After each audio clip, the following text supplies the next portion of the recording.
வணக்கம். எழுத்து முதலாம் ஐந்திலக்கணமும் பழுத்து தமிழின் புலமை பாலிக்கும் நல் காப்பியனே, நறுந்தமிழ் பொழிய தொல்காப்பியத்தின் தூயுரை வகுத்து தமிழின் இற்றை விகற்பமும் தேர்ந்து நல் அமிழ்தின் புதிய இலக்கணம் அருளிய வேளே, தமிழின் வேளே போற்றி என தமிழ் சான்றோர்களால் போற்றி புகழப்பெற்ற இலக்கண பேரறிஞர் பாவலரேறு ச. பாலசுந்தரனார் அவர்களின் 18வது நினைவு நாளினை முன்னிட்டு கடந்த 1/8/2025 வெள்ளிக்கிழமை காலை பாவலர் வாழ்ந்த மேலவீதி இல்லத்தில் பாவலருக்கு பாவலரின் மேனாள் மாணவர்கள் மலர் அஞ்சலி செலுத்தி வணங்கினர். அவ்வமயம் இந்திய இலக்கிய சிற்பிகள் ச. பாலசுந்தரனார் என்னும் சாகித்ய அகாடமியின் நூல் ஒன்றும் எளிய முறையில் வெளியிடப்பெற்றது. பாவலர் ஐயாவின் மேனாள் மாணவர்கள் பாவலர் ஐயாவின் நினைவலைகளை பகிர்ந்து நெகிழ்ந்தனர்.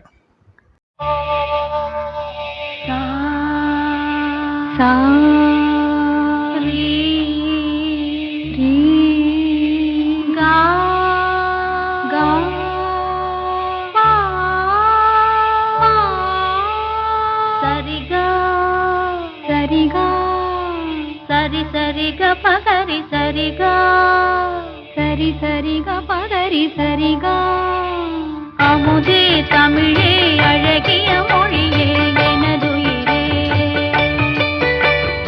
அமுதே தமிழே அழகிய மொழியே எனதுயிரே. சுகம் பல தரும் தமிழ் பா, சுகம் பல தரும் தமிழ் பா.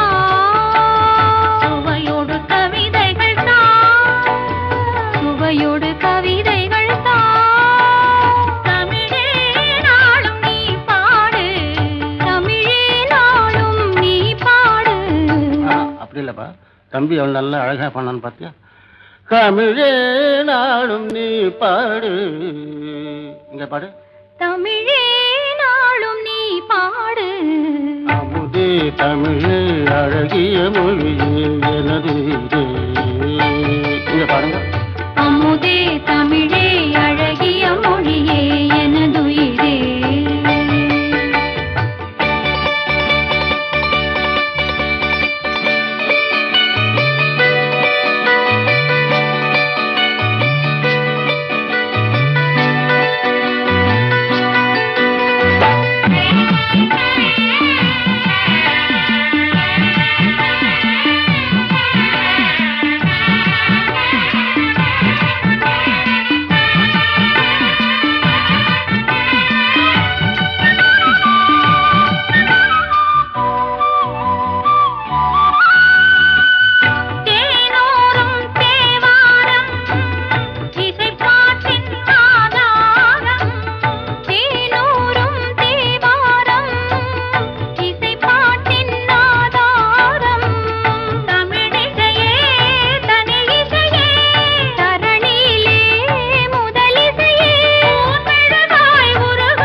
1966 கல்வியாண்டிலே நான் வித்வான் அவர்கள் சேர்ந்து அந்த நாள் முதல்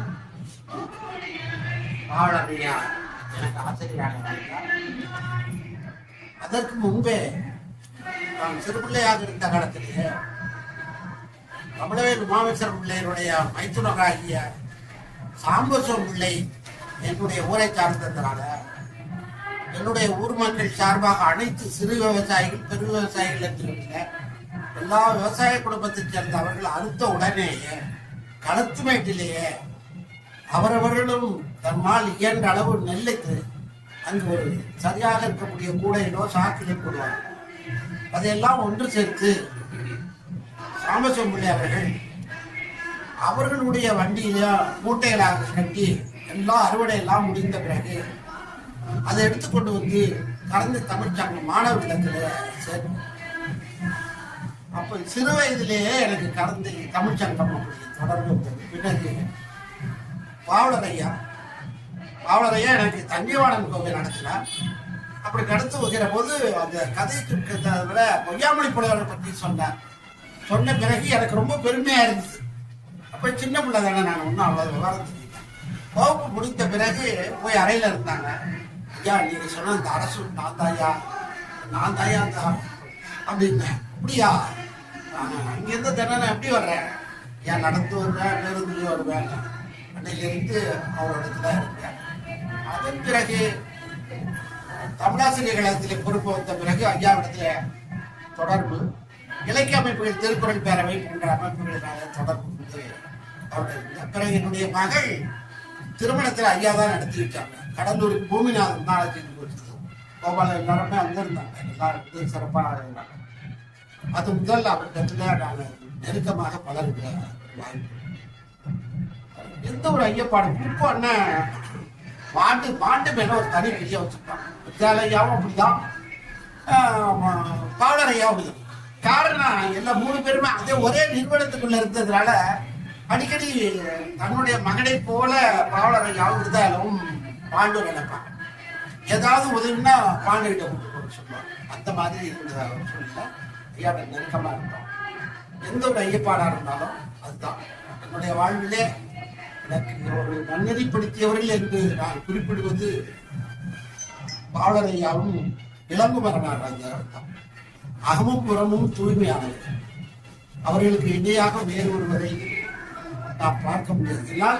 நான் அறிந்த வகையில பாவலரையா அடுத்து இளங்குமரையா 2 பேருமே அப்படி செம்மையாக வாழ்ந்தவர்கள். அதன் பிறகு கடைசியில அவர் எழுதி வைத்த அப்படியே பள்ளி மாணிக்கம் இறந்து விட்ட பிறகு அழைத்து விநாயகர் சபைக்கு போயிட்டாரு. நீங்க எல்லாம் துணையா இருந்து இப்படிதான் செய்யணும், நான் அவங்க எழுதி வச்சிருக்கிறேன். யாரோ பெரியவர்ல இருந்து குற்றப்பட்டிருக்கிறார், பெரியவர்ல இருந்து எல்லாரும் என்ன ஒரு நல்ல மரியாதையை உண்டாக்குறது திருக்குறள் தரவை தான். ஆனா நான் திருக்குறளுக்கு எதுவுமே செய்யல. நான் இலக்கணத்திலேயே இலக்கியத்தில இருந்து அதுக்கு பிறகு இலக்கணத்துக்கு வந்துட்டேன். நான் திருக்குறளுக்குன்னு பெருசா எதுவும் செய்யல. அதனால ஒரு இது எழுதி வச்சிருக்கிறேன். இது சும்மா ஒரு கும்பரல் எழுதுனா இப்பதான் முடிச்சேன். 1.5 மாதத்துக்குள்ள 1330 வரை எழுதிட்டாங்க. இதை கொஞ்சம் அச்சு போடுறேன்னு சொன்னா சரின்னு இருக்காங்க, இதை கொண்டு கொடுங்க. அதனால அதை போட்டு அதை மாணிக்கத்துல கொடுத்து அப்பப்ப திருத்தறதெல்லாம் திரும்ப ஒடியாடுறது, எடுத்துட்டு போறது. 16 நாட்கள். அந்த 16 நாள் நான் இரவு படுப்பதற்கு மட்டும் போவேன். அங்க இருப்பேன். ஒரு 10 தாள் அடிச்ச உடனே எடுத்துட்டு ஒடியாருவேன். கேட்டேன் இப்படியே இருப்பேன். சில பேர் பார்த்துட்டு அந்த இடையில வர்றவங்க பார்த்துட்டு இது இது இது நல்லா இல்லையே, பாவாணர் இதை விட நல்லா சொல்லியிருக்காரு, அவரு நல்லா சொல்லியிருக்காரு, இப்படி நல்லா சொல்லியிருக்காரு, அதெல்லாம் குறிச்சிட்டு இங்க வந்து கேட்ப அப்படி சொல்றாங்களே போடுறாங்க.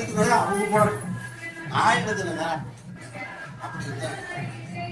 எட்டு என்ன இறங்கி வசதியா இருக்காங்க. திருக்குறளுக்கு பாவாணர் சொல்றது பார்த்தீங்கன்னா, பாவாணரு இளமை காலத்தில் பாவாணர் மாதிரி நானும் துன்பப்பட்டதுதான். அவரு இறுதி வரைக்கும் அப்படியே வாழ்ந்துட்டாரு. ஐயோம்பாரு பாவாணர். இவர் ஐயோடு மட்டும் தான் கொண்டு அவர் சொல்லாரு. அது என்னோட பெரியவங்க, அந்த பெரியவங்க கிட்ட இருக்கிற அந்த உணர்வு ஒரு பெரிய ஒரு அதனால அவர் இருக்கிறது அப்படியே இருக்கு இந்த கட்சி. அதை மாதிரி இப்பெல்லாம் போடக்கூடாது. ஏன் அறிவிக்க ஏற்பட்டதை அறிவிக்க போட்டுக்கிட்டார். அதனால திரும்ப வந்தேன். அதற்கு பிறகு இந்த மேல கருப்பருக்கு அந்த புத்தகத்தை போட்டுக்கிறது உபேதுல்லான் வந்து சிவகாசிக்கு போறப்ப கொண்டு வந்து கொடுத்தாங்க. இந்த திருவள்ளக்கிற திருவள்ளு இதை போடுங்கன்னு சொல்லி கொண்டு வந்து கொடுத்தாங்க.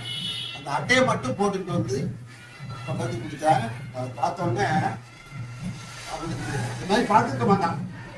ஒண்ணுமே பேசல, அப்படியே பார்த்துக்கிட்டே இருந்தாங்க. கண்ணெல்லாம் கிளறிச்சு.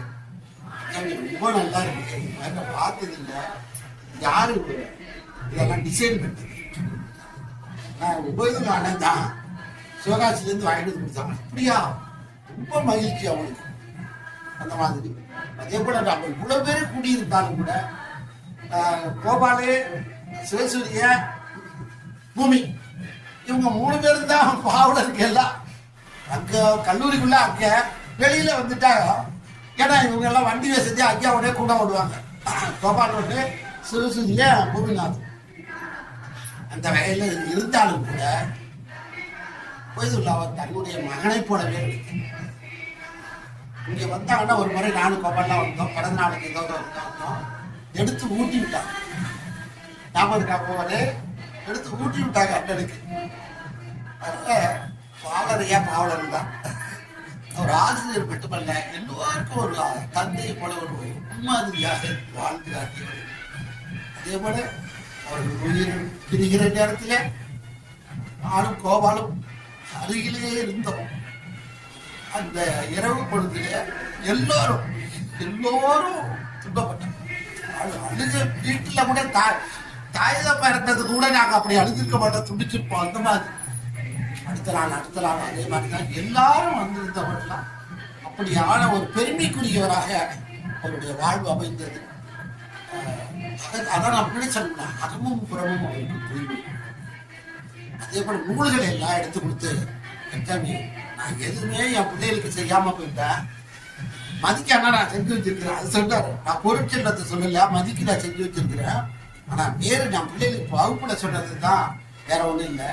இவ்வளவு கட்டி வச்சிருக்கேன், இதெல்லாம் எடுத்துட்டு போய் அன்னைக்கு கூட்டத்தில் எல்லாரும் கொடுத்துருக்கலாம். நீங்க கருத்தரங்க வகுப்பு நடந்துச்சு, அந்த மாதிரி வகுப்பு எனக்கு கொடுத்து பணம்லாம் வேண்டாங்க.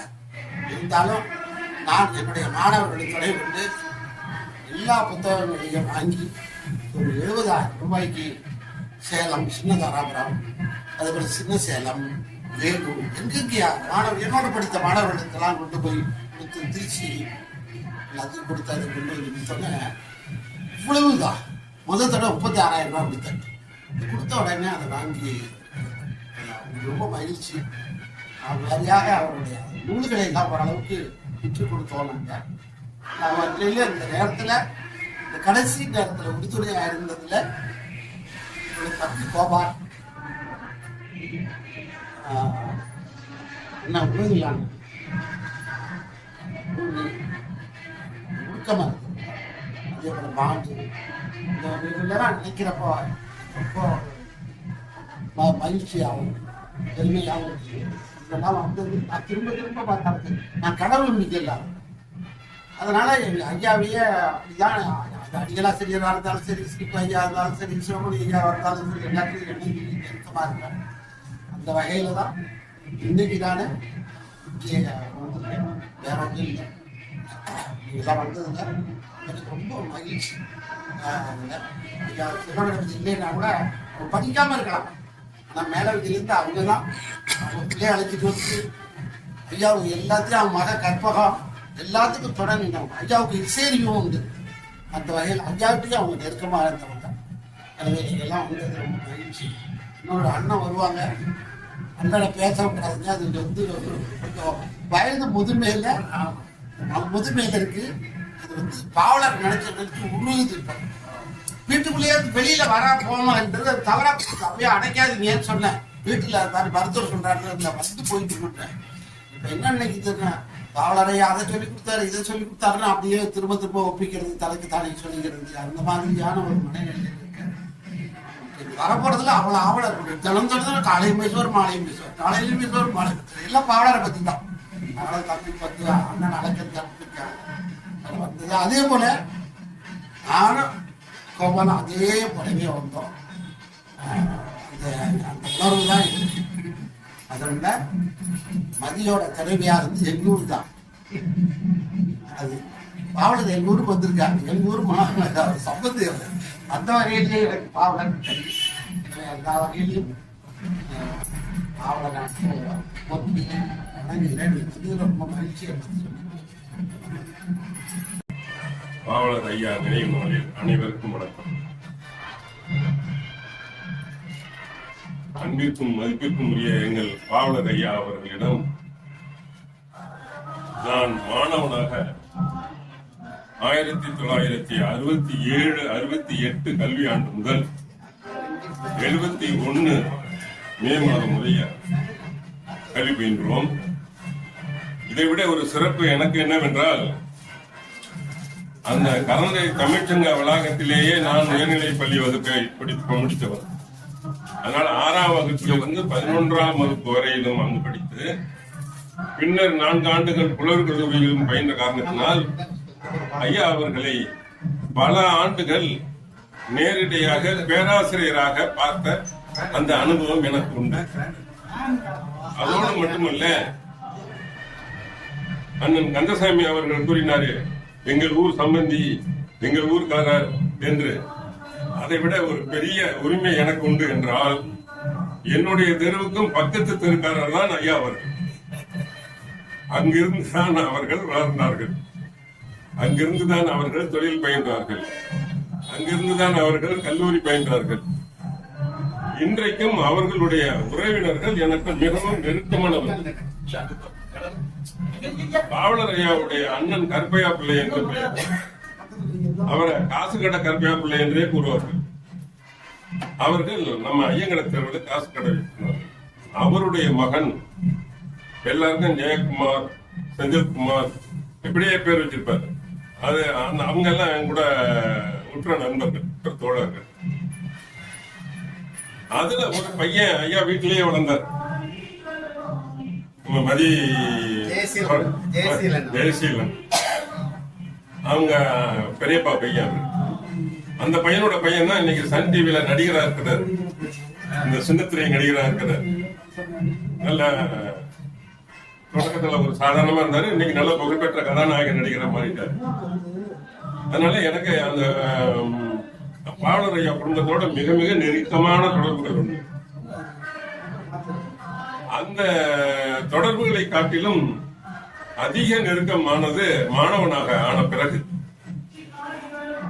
அந்த காலத்தில் எங்களுடைய வகுப்பு தோழர்கள் எல்லாம் பாத்தீங்கன்னா அதிக வயது உள்ளவர்கள் தான் புலவர் கல்லூரிக்கு படிக்க வருவார்கள்.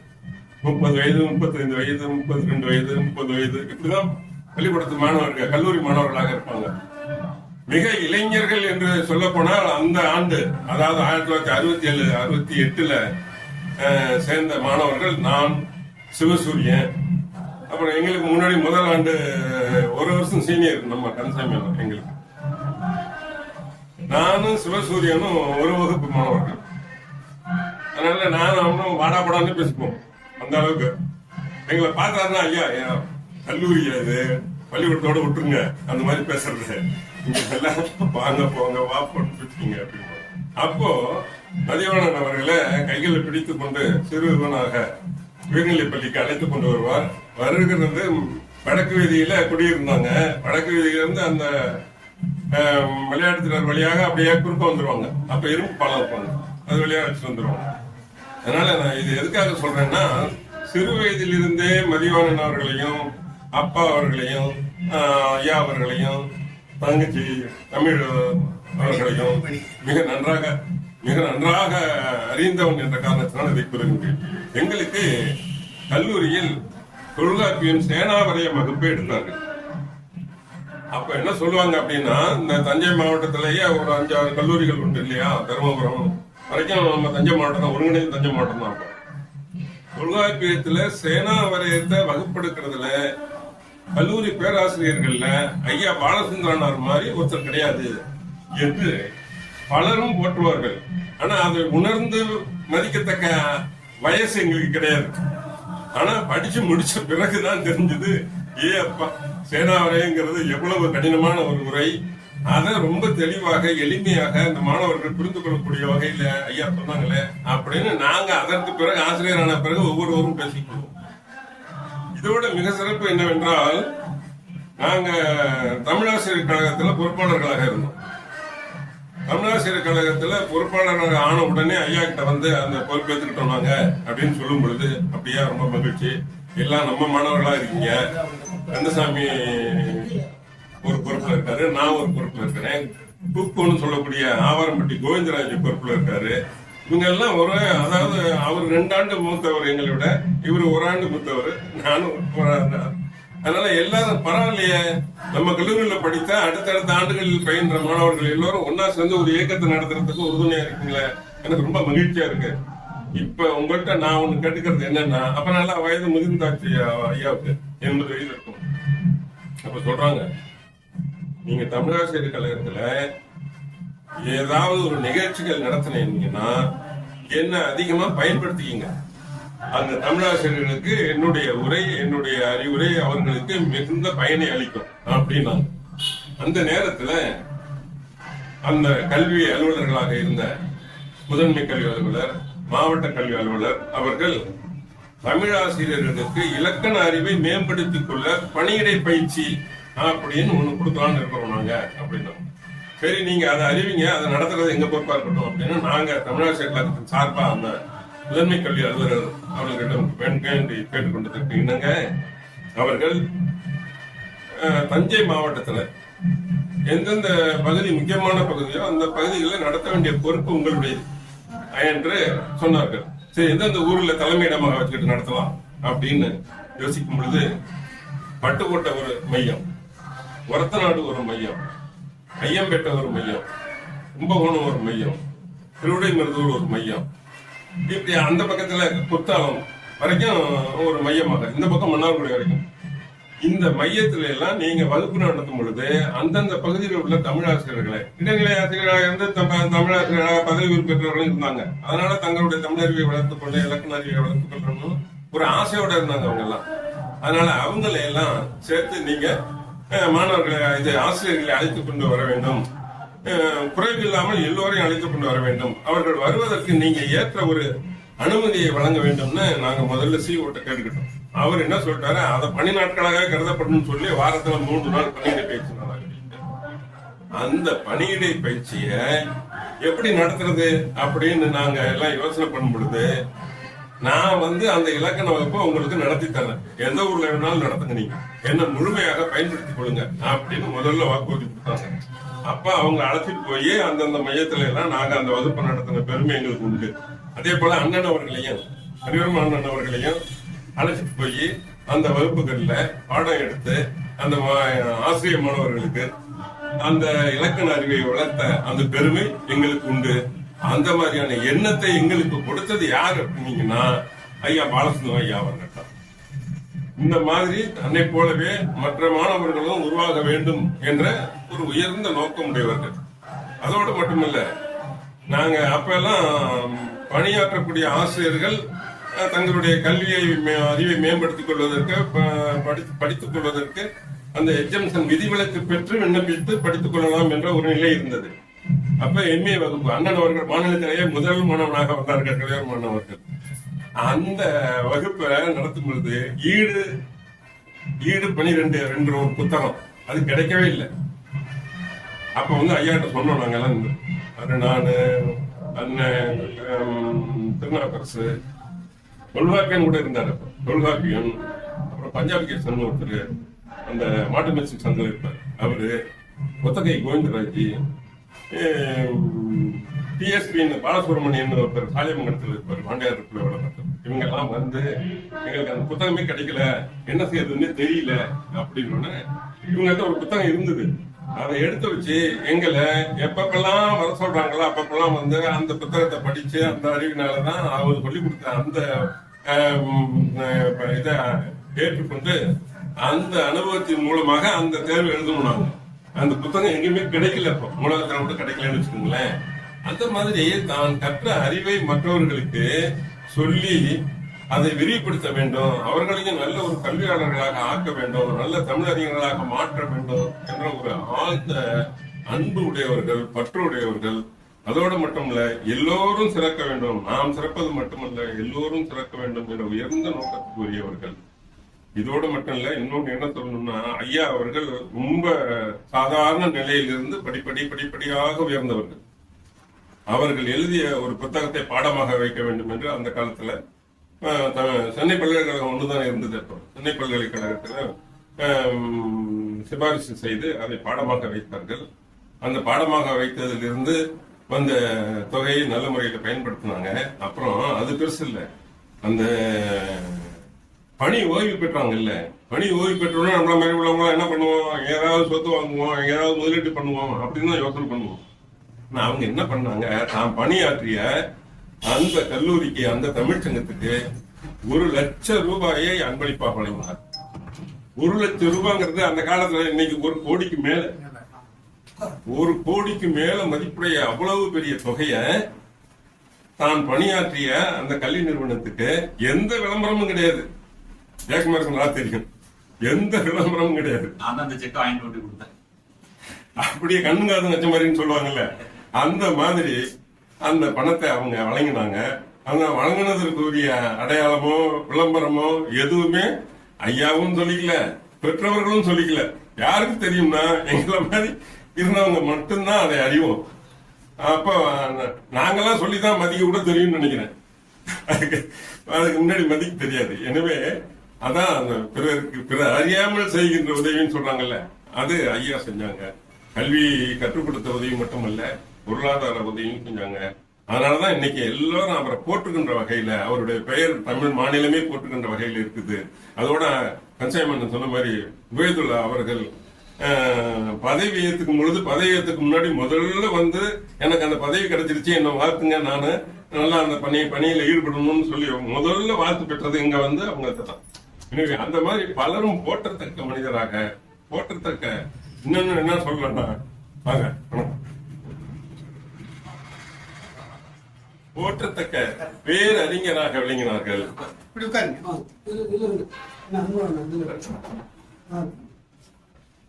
அந்த காரணத்தினால் தஞ்சாவூரில் தொடங்கிய தமிழ் பல்கலைக்கழகம் இவருடைய பணியை நாம் பயன்படுத்திக் கொள்ள வேண்டும், அவருடைய அறிவை நாம் பயன்படுத்திக் கொள்ள வேண்டும் என்று அவர்களுக்கு கௌரவமாக அழைத்து அந்த பேராசிரியர் பதவியை வழங்கியது.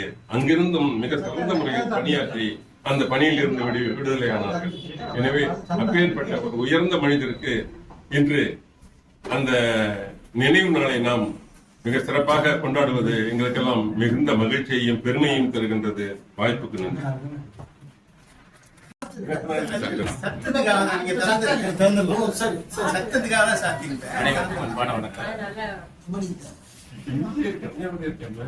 நினைவில் வாழ்கின்ற ஐயா பாலசுந்தரம் அவர்களுடைய நினைவு நாளில்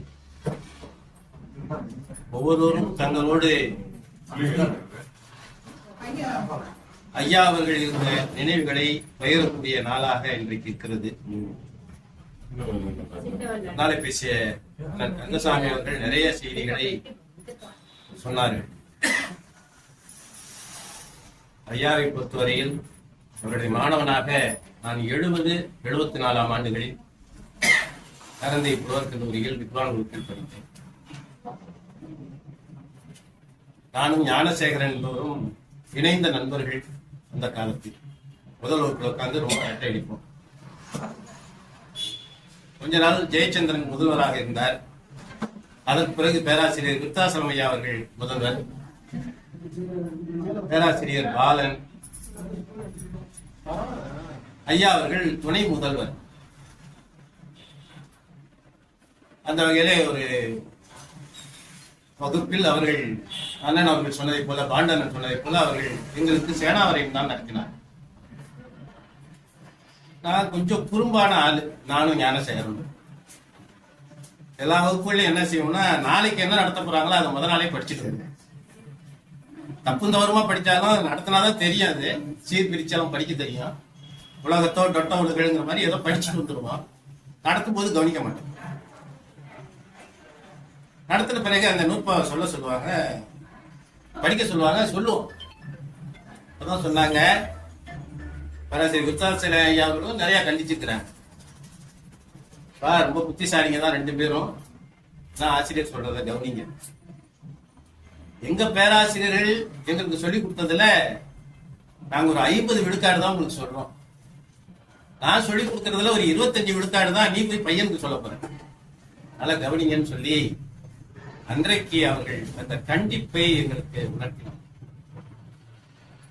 அது மாதிரி இந்த எழுத்திலக்கணத்தை பாவலர் ஐயா கேட்டபோது பாலன் நடத்தினார்கள். எங்களுக்கு ரொம்ப விளங்கவே இல்லை. ஆனால் அவர்கள் உயர்நிலைப்பள்ளியில் ஆசிரியராக இருந்து வந்தவர்கள். எங்களுக்கு விளங்கலையா அப்படின்னு சொன்னப்ப அது கொஞ்சம் கொஞ்சமா விளங்கிக்கலாம். நீ உரையை படி, இளம்புறன உரை தான் உனக்கு பாடம், இளம்புறன உரையை படி. அப்பதான் ஒரு ஓமை அதுல வரும். இலக்கணத்தை அறியாதவர்கள் குறிச்சு புக்க மான் போலவும் குன்று முட்டிய குறி போலவும் தடுமாறுவார்கள் என்ற ஒரு ஓமை வரும். அதுல குன்று குறிச்சு புக்க மான், குறிச்சினா என்னன்னு தெரியல, குன்று முட்டிய குறி அது தெரியல. இப்ப ஐயாட்ட கேட்டப்பதான் அவர்கள் அதற்கு விளக்கம் சொன்னார்கள். குறிச்சினா காடு, காட்டுல மான் போனா எந்த பக்கம் வழியும் தெரியாம தடுமாறும். அது மாதிரி குன்று முட்டிய குறி அப்படின்னா குருவி. குறி பறந்துட்டே போகும், போய் மலை இதுலையும் முட்டிக்கும் என்று அதற்கு எளிமையாக விளக்கம் சொன்னார். இப்படி நிறைய வகுப்பறை அனுபவங்கள். அதற்கு பிறகு ரொம்ப நாள் எனக்கு பயிற்சி கிடைக்கல, ஆசிரியர் பயிற்சி. சாதாரணமா ஒரு ஒளி அமைப்பு தான் நடத்திட்டு இருந்தேன். அப்போ இந்த நிகழ்வுக்கெல்லாம் ஐயாவுடைய நிகழ்வுகள் அதெல்லாம் ஒளி அமைக்கும் போது, என்னடா படிச்சுட்டு இப்படி இருக்கேடா, சீக்கிரம் போட வேலைக்கு. பணிக்கு சென்ற பிறகும் நல்ல நிலையில பணியாற்றியதை பாராட்டி இருக்கிறார்கள். அண்ணன் அவர்கள் பாண்டனன் சொன்னது மாதிரி எங்களுக்கெல்லாம் பின்புலமாக இருந்த திரு உபயதுல்லா அவர்கள் 2006 தமிழ்நாடு அரசினுடைய வணிக வரித்துறை அமைச்சராக பொறுப்பேற்றார். சென்னையிலிருந்து வந்தவுடனே பத்திரிகையாளர்கள் எல்லாம் சுற்றுலா மாளிகையில் காத்திருந்து பேட்டி கேட்டாங்க. அவர்களெல்லாம் அங்கேயே இருக்க சொல்லிவிட்டு அண்ணன் ஜெயபால் அவர்களும் நானும் அண்ணனோடு வந்தோம். நேராக ஐயா அவருடைய திருவடிகளிலே விழுந்து அவர்கள் வழங்கினார்கள். நீங்க நினைச்சா கூட எனக்கு ஒரு அமைச்சர் அப்படியெல்லாம் விழுந்து வணங்குவாங்களா?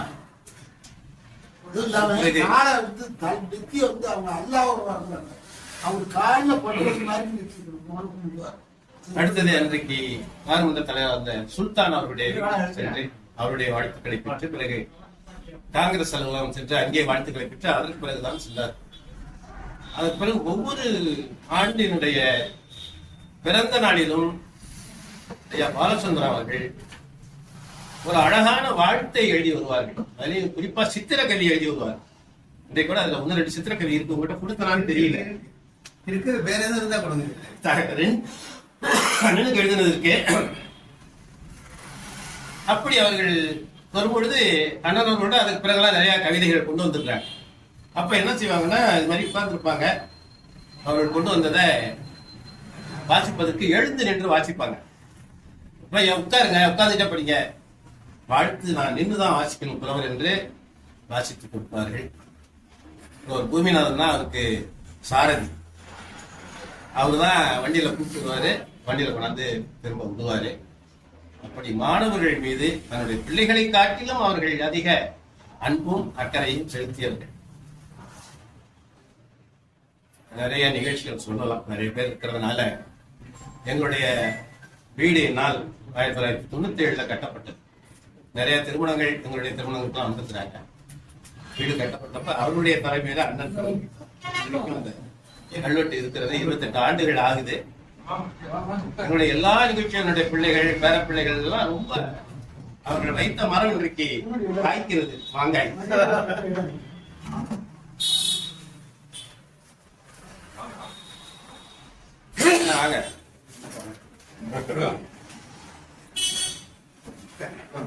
அப்படி அவர்கள் எல்லாரோடும் குடும்பத்தோடும் கலந்து நின்றவர்கள். 2007 திறந்து வைங்க. மாலையில இரவு அவர்கள் ஏற்றி எழுதக்கூடிய நிலைமை. அப்பொழுதே அண்ணன் உபேதா அவர்கள் சென்னையில இருக்கிறார், அண்ணன் மதிவாணன் அவர்களும் வெளியூர்ல இருக்கிறார்.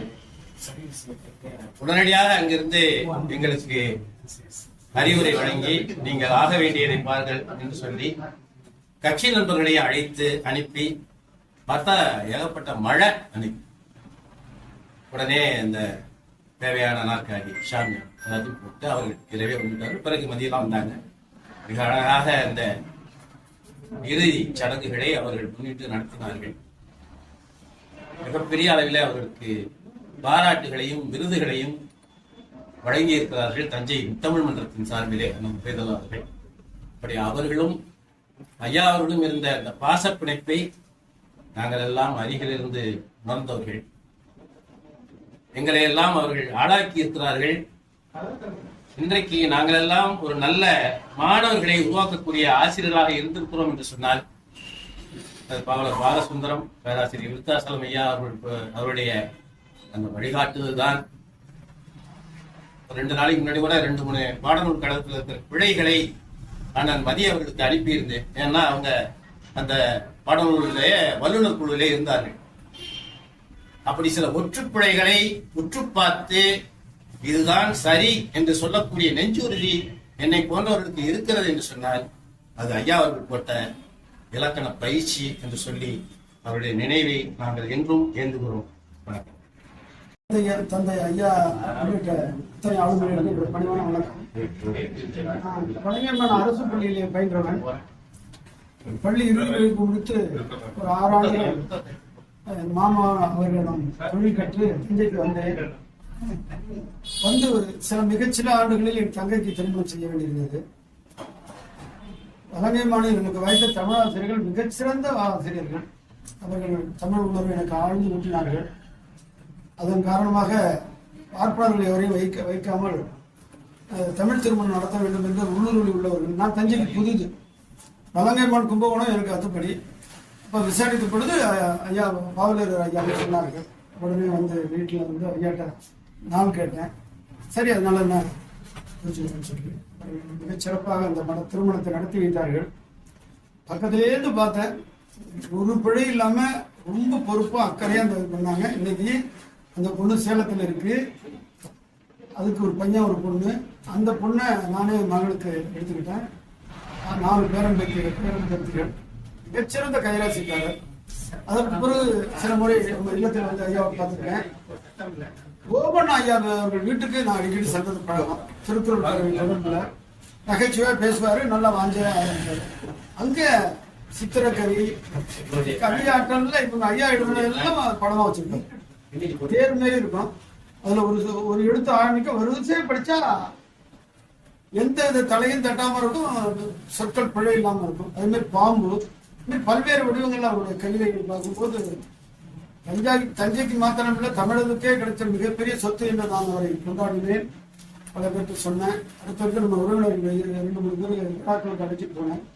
மிகச்சிறந்த மாண்பாளர். அவருடைய புகழ் ஓங்குவேன். நன்றி.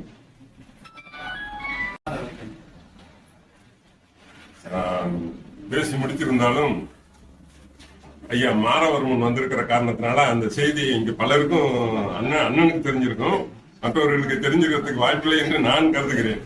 அதாவது பாவலர் பாலசுந்தரம் ஐயா அவர்கள் மாரவர்மன் ஐயாவோட அப்பா, புலவர் வேல்சம்பந்தமூர்த்தி, இவங்க எல்லாம் ஒரு சாலை மாணவர்கள் கல்லூரியில். ஆனா ஐயா ஓராண்டு மூத்தவர். அவங்க எல்லாம் 3ஆம் ஆண்டு படிக்கும் பொழுது ஐயா 4ஆம் ஆண்டு படித்தவர். 4ஆம் ஆண்டு ரிசல்ட் வந்த உடனே இவரை உடனே பேராசிரியரா நியமிச்சிடறாங்க கரண் தமிழ்ச்சங்கத்துல. முதல் வருஷம் ஒரே வகுப்புல அந்த கம்பைன் கிளாஸ் சொல்றோமே, 3ஆம் ஆண்டு 4ஆம் ஆண்டு மாணவர்கள் ஒன்னா சேர்ந்து படிக்கிற பாடங்கள் எல்லாம் ஒன்னா சேர்ந்து படிச்சவங்க. ஐயாவும் மாரவர்மன் ஐயாவோட பள்ளிமணிக்கு ஐயாவும் வேல்சம்பந்தமூர்த்தி ஐயாவும். ஆனா அவங்களுக்கே மறு வருஷம் என்ன ஆயிட்டாங்க, இவங்க ஆசிரியர் ஆகிட்டாங்க. இதோட அவங்க மாணவர்கள் உட்கார்ந்தாங்க. 2 பேரும் என்கிட்ட சொல்லுவாங்க, ஐயா வேல்சம்பந்தமூர்த்தி ஐயாவும் ஐயாவோட அப்பாவும், முதல் வருஷம் நாங்க 2 பேரும் மாணவர்கள் ஐயா, மறு வருஷம் எனக்கு பேராசிரியர் பாலசுந்தரம், நாங்கெல்லாம் மாணவர்களா இருந்தோம், அந்த பெருமை அவருக்கு உண்டு அப்படின்னு என்கிட்ட சொல்லுவாங்க. நல்ல பிரகடன காரணத்தினார் அதை தெரிவிக்கிறது. ஆசிரியரா அதுதான் சிறப்பு. வணக்கம். 1982 85 வரை கரந்தை புலவர்கள் பள்ளியில் படித்தேன். நான் பயின்றதற்கு முன்னால் ஐயா பாவலரேர் அவர்கள் பேராசிரியராக துணை முதல்வராக இருந்த அந்த கல்லூரி. நான் 80-82களிலே கரந்தை கல்யாண சுந்தரம் மேல்நிலைப் பள்ளியிலே மாணவராக இருந்த காலகட்டத்திலே இந்த இல்லத்திற்கு நான் வந்திருக்கிறேன். ஏன் என்று சொன்னால் ஐயாவுடைய மகள் தமிழ்மணியினுடைய சக மாணவர் வகுப்பு தோழர். அந்த அடிப்படையில் இங்கே வருகின்ற பொழுது ஐயா அவர்களை பார்ப்பதற்கான வாய்ப்பு இருந்திருக்கிறது. அந்த வாய்ப்பு நேரத்தில் எல்லாம் பார்க்கின்ற பொழுது அவர் பெரிய புத்தகத்தை வைத்து படித்துக் கொண்டிருப்பார். ஒரு பெரிய தமிழறிஞர், நான் பெரிய தமிழ் படிக்க போகிறேன், அவர் தமிழறிஞராக இருக்கிறார் என்பதெல்லாம் எனக்கு தெரியாது. அந்த வகையில நான் அவரை பார்த்து ஏதோ ஒரு பெரியவர் படித்துக் கொண்டிருக்கிறார், ஒரு மூதறிஞர் போல் இருக்கிறது என்று அவரிடம் சென்று விடுவோம். அடுத்ததாக நான் கரந்தை கல்லூரியில் படிக்கக்கூடிய ஒரு கட்டாயம் ஏற்பட்டது. கட்டாயம் தான் ஏற்பட்டது. தமிழை நான் விரும்பி படிக்க வேண்டும் என்று அங்கு செல்லவில்லை. பயின்றதற்கு பின்னால், சேர்ந்ததற்கு பின்னால் தமிழை விரும்பி படிக்க தொடங்கினேன். நான் படிக்க தொடங்குகின்ற பொழுதுதான் ஐயா மதிவானன் ஐயா அவர்கள் அப்பொழுதுதான் பேராசிரியராக அங்கே வருகை தருகின்றார். அந்த நேரத்திலிருந்து தொடர்ந்து இங்கே வருகை தந்து கொண்டு ஐயா அவர்களை படித்துக் கொண்டு இருந்து கொண்டே இருக்கிறேன். ஐயாவுடைய அறிவு அவர்களிடம் இருந்து நான் கற்ற கல்வியை விட பாவலர் ஐயாவுடைய பெயர்களை அண்ணன் கந்தசாமி அவர்கள் எல்லாம் சொல்லுகின்ற பொழுது, அண்ணன் கோபாலகிருஷ்ணன் அவர்கள் சொல்லுகின்ற, அண்ணன் பாண்டரங்கன் எல்லாம் சொல்லுகின்ற பொழுது நாமெல்லாம் அவரிடத்துல படிக்க தவறி இருக்கிறோமே என்கின்ற ஒரு ஆதங்கம், அன்றைக்கு இருக்கக்கூடிய ஆதங்கம் மட்டுமில்ல, இன்றைக்கு இந்த நிகழ்ச்சியில கலந்து கொண்டு அவர்கள் எல்லாம் சொல்லுகின்ற பகிர்கின்ற அந்த செய்திகளை எல்லாம் பார்க்கின்ற பொழுது நாம் அவரிடத்துல மாணவராக இருக்க தவறி இருக்கிறோமே, நமக்கு அந்த வாய்ப்பு இல்லாமல் போயிருக்கிறதே என்கின்ற ஒரு ஏக்கம் இந்த நேரத்தில் எனக்கு ஏற்படுகின்றது. அந்த வகையில இயற்றிய நூல்களை எல்லாம் அரசுடைமை ஆக்கப்பட்டிருக்கிறது என்பதோடு மட்டுமல்ல, தொடர்ந்து அவருடைய நினைவுகள் தஞ்சையில் மட்டுமல்ல, கரந்தை கல்லூரி என்ற ஒரு வட்டத்திற்குள் மட்டுமல்ல, தமிழகம் எங்கும் இன்றைக்கு பரவி இருக்கிறது. பரவ வேண்டும், இன்னும் பரவ வேண்டும். ஏனென்று சொன்னால் தமிழிலே 3 தமிழ் என்று சொல்வார்கள், 7 தமிழ், இசைத்தமிழ், நாடகத்தமிழ் என்று. இந்த 7 தமிழில இலக்கணத்திலே புலமை பெற்றிருக்கக்கூடிய பேராசிரியர்கள் எல்லாம் பெருமளவில் பார்க்க இயலாது. அதே போல இசைத்தமிழிலே பாடவர்களை பார்க்கலாம், இசைத்தமிழுக்கு இலக்கணம் ஏற்றக்கூடிய இசைத்தமிழை அதற்கான நூல்களை ஏற்றக்கூடியவர்களை பார்க்க முடியாது. ஐயா சண்முக செல்வவின் போன்றவர்களை தான் நாம பார்க்க முடியும். அது கூட இலக்கணத்துல நூல்களை படைக்கக்கூடியவர்களை பாலச்சந்திர ஐயா அவர்களை போன்றவர்களை தான் நம்ம பார்க்க முடியும். அந்த வகையில இரு பெருமறிஞர்கள் எல்லாம் இருந்தார்கள், இருக்கின்றார்கள் என்ற நிலையெல்லாம் பார்க்கின்ற பொழுது நாமெல்லாம் இன்றும் மாணவர்களாகத்தான் இருந்து கொண்டிருக்கிறோம். இன்னும் நிறைய கற்றுக்கொள்ள வேண்டியிருக்கிறது. ஓய்வு என்று நிறைவு என்று இருந்தாலும் கூட இன்னும் கூடுதலாக நாம் படித்துக் கொண்டே இருக்க வேண்டும், நிறைய செய்திகளை தெரிந்து கொள்ள வேண்டியிருக்கும் என்ற இந்த நூல்களை எல்லாம் பார்க்கின்ற பொழுது நம்மை பார்த்து சிரிப்பதாகத்தான் எனக்கு தோன்றுகிறது. நாமெல்லாம் இன்னும் இந்த புத்தகத்தை தொடாமல் இருக்கிறோம், படிக்காமல் இருக்கிறோமே, நாமெல்லாம் எப்பொழுது படிக்கப் போகிறோம் என்ற ஒரு ஆதங்கம், ஏக்கமும் நம்முடைய மனதிற்குள்ளே ஏற்படுகின்ற வகையில் இந்த நூல்கள் எல்லாம் இங்கே காட்சிக்கு வைக்கப்பட்டிருக்கக்கூடிய சூழ்நிலையிலே பார்க்கின்ற பொழுது ஐயாவுடைய பேரறிவின் இந்த நேரத்திலே கேட்டு பெருமைப்பட்டு ஐயாவுக்கு என்னுடைய வீர வணக்கத்தினை தெரிவித்து விடைபெறுகிறேன். நன்றி, வணக்கம். அன்பு நண்பர்களே, கீழவாசல் கருங்கல் பட்டறையில் எழுந்த ஒரு கற்சிற்பி மைய அரசில் இந்திய இலக்கிய சிற்பிகளுள் ஒருவராக கண்டுணரப்பட்டதனுடைய அடையாளம்தான் அந்த நூல். சாகித்ய அகாடமியினுடைய நூலாக கீழவாசல் கல்பட்டறை சிற்பி இன்று இந்திய இலக்கிய சிற்பிகளுள் ஒருவராக இந்திய திருநாடு முழுவதும் அடையாளப்படுத்தப்பட்டிருக்கிறார். இதுதான் கீழ்நிலையும் உச்ச நிலையும். ஐயா மறைவுற்றது 1/8/2008 என்று சரியா? அதானே?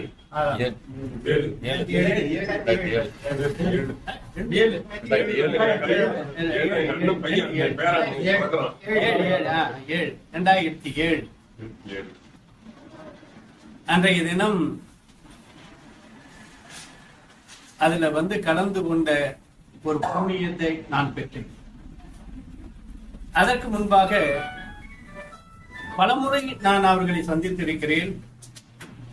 நான் 67 அண்ணாமலை பல்கலைக்கழகத்தில் பிஓயில் படிக்கும் பொழுது ஐயாவுடைய கரந்தை கோவையை உளுந்தூர்பேட்டை சண்முகம் மாபெரும் கவிஞர் அவர் நடத்தி கேட்ட பொழுது, ஆக கரந்தையில இப்படி ஒரு பெரும் கவிஞர் இருக்கிறார், எப்படியாவது பார்த்து விட வேண்டும் என்று அண்ணாமலை பல்கலைக்கழகத்திலிருந்து 2 ஆண்டு தள்ளி வந்து பார்த்தேன்.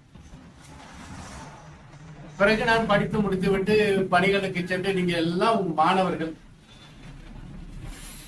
நான் நேரடியாக அவரிடம் மாணவனாக இல்லையே தவிர அவருடைய வழிமுறைகளை கற்ற மாணவர்களும் அரியனும் ஒரு. நீ சொன்னீங்களே தொல்காப்பிய சொல்லதிகாரம் சேனா வரையில், கிட்டத்தட்ட திருவையாறுல 16 ஆண்டு காலம் நடத்தக்கூடிய வாய்ப்பு எனக்கு கிடைக்கும். அப்பொழுதெல்லாம் நான் என்ன பண்ணுவேன், நடத்தி முடிச்சுட்டு நடத்த போறதுக்கு முன்னாடி நேரம் எங்க வீட்டுக்கு வந்து, ஐயா இது இப்படி பார்க்கலாமா என்று கேட்பேன். அப்போ ஒரு முறை ஐயாவும் நானும் கோபாலையரும் ஒருங்கிருந்த நேரம். அப்ப கோபாலையர் கேட்டார், அடே ராமலிங்கம் இறந்து போயிட்டான், திருவையாறுல யாரா அவன் சேனாவரை நடத்துறது அப்படின்னு கேட்டார். நான் சொன்னேன், நான் தான் கிழிஞ்சது கூட அப்படின்னு. அப்ப TN உட்கார்ந்துருக்கேன். கேட்டார், என்ன எப்படிடா நடத்துறேன்னு. தெரிஞ்சதை நடத்துறேன்னு.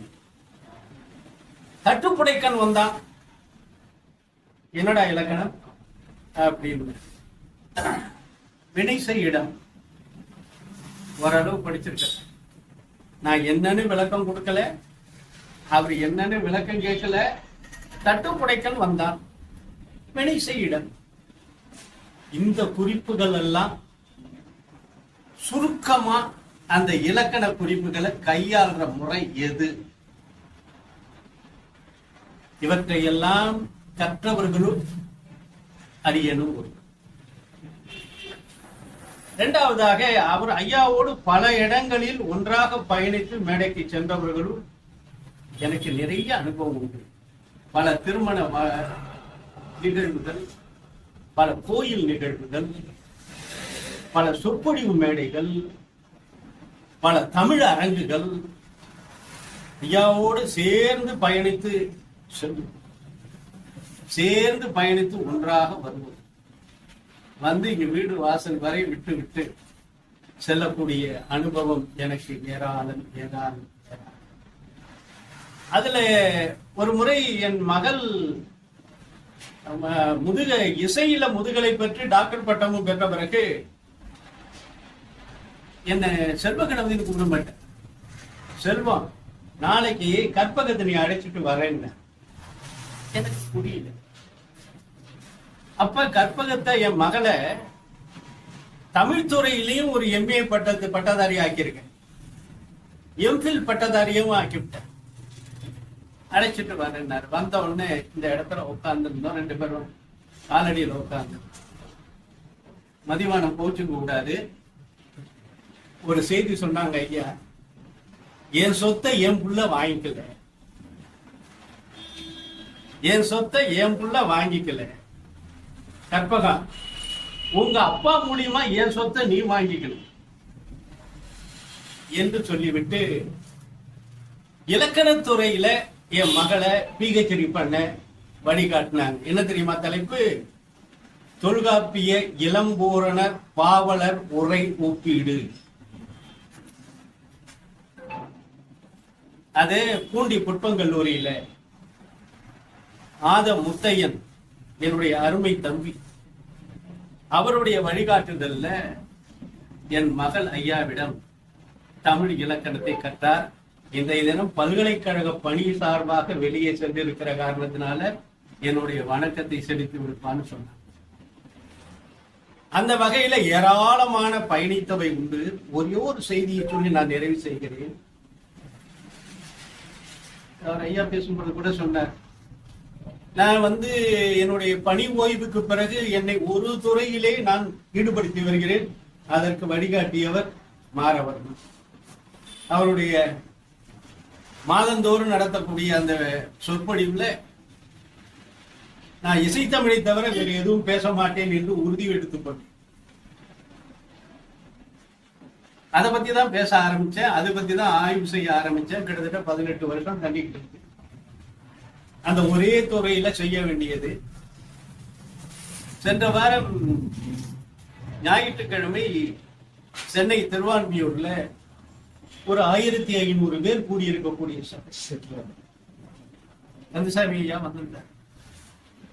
4 நாள் தெய்வ சேக்கிழார் விழா. காலையில் 8 மணிக்கு ஆரம்பித்து இரவு 9 மணி வரை அரை மணி நேரத்துக்கு ஒரு ப்ரோக்ராம் நடந்துகிட்டே இருக்கு.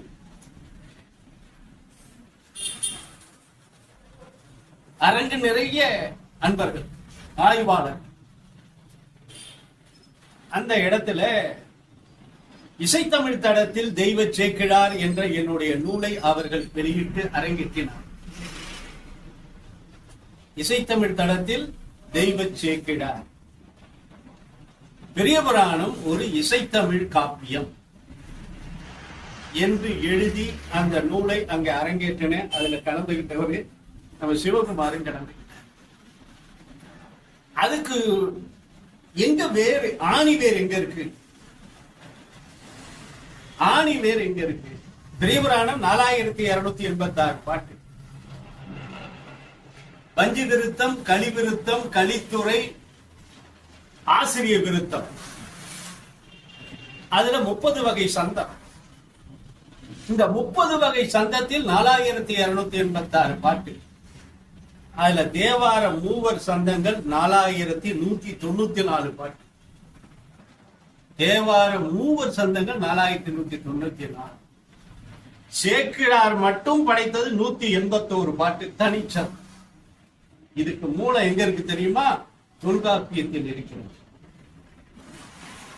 அதற்கு பெயர் அன்று பன்னத்தி என்று பெயர்.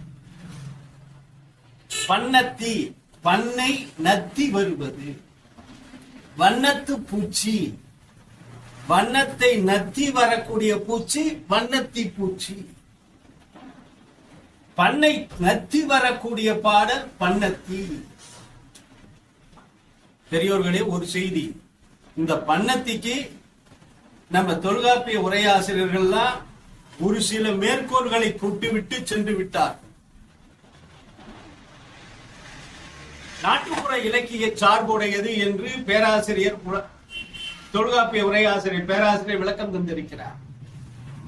அதற்கு ஒரு சில பாடல்களை கற்கடக நின்று பாடல் அப்படின்னு சில பாடல்களை மேற்கோள் காட்டியிருக்கிறார். அந்த பன்னத்திக்கு என்னென்ன வகை பாடல் உண்டு என்று சொன்ன முதல் தமிழ் மகன் பாவலர் பாலசுந்தரம் ஐயா. 22 வகையான பாடல்களை சுட்டியிருக்கிறார். அவருடைய நூல்ல அவரை இலக்கணவாதிகளாக கண்டவர்கள் பலர், கவிஞர்களாக கண்டவர்கள் பலர், இன்னும் பல்வேறு இலக்கிய துறைகள் படைத்த கண்டவர்கள் பலர்.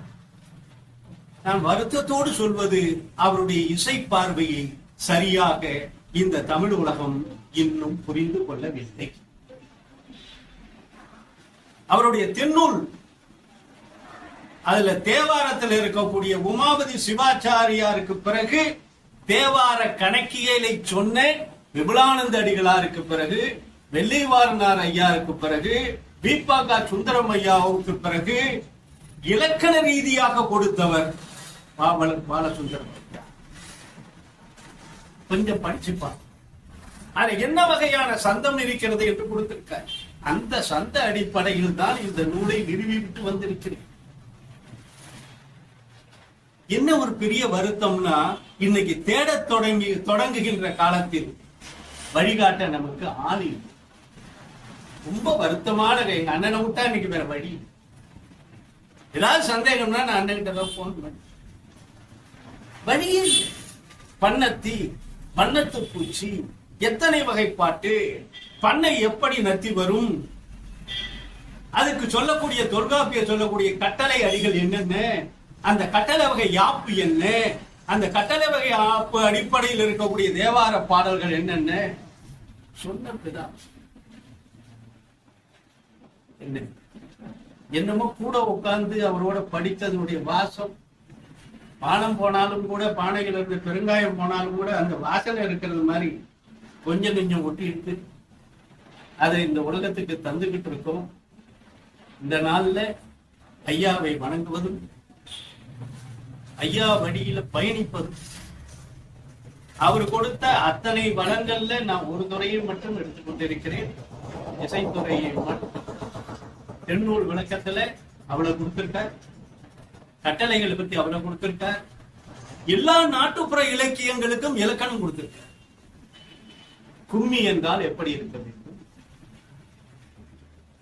தாழிசை என்றால் எப்படி இருக்க வேண்டும், அரகம் என்றால் எப்படி இருக்க வேண்டும், அம்போதரங்கம் என்றால் எப்படி இருக்க வேண்டும்,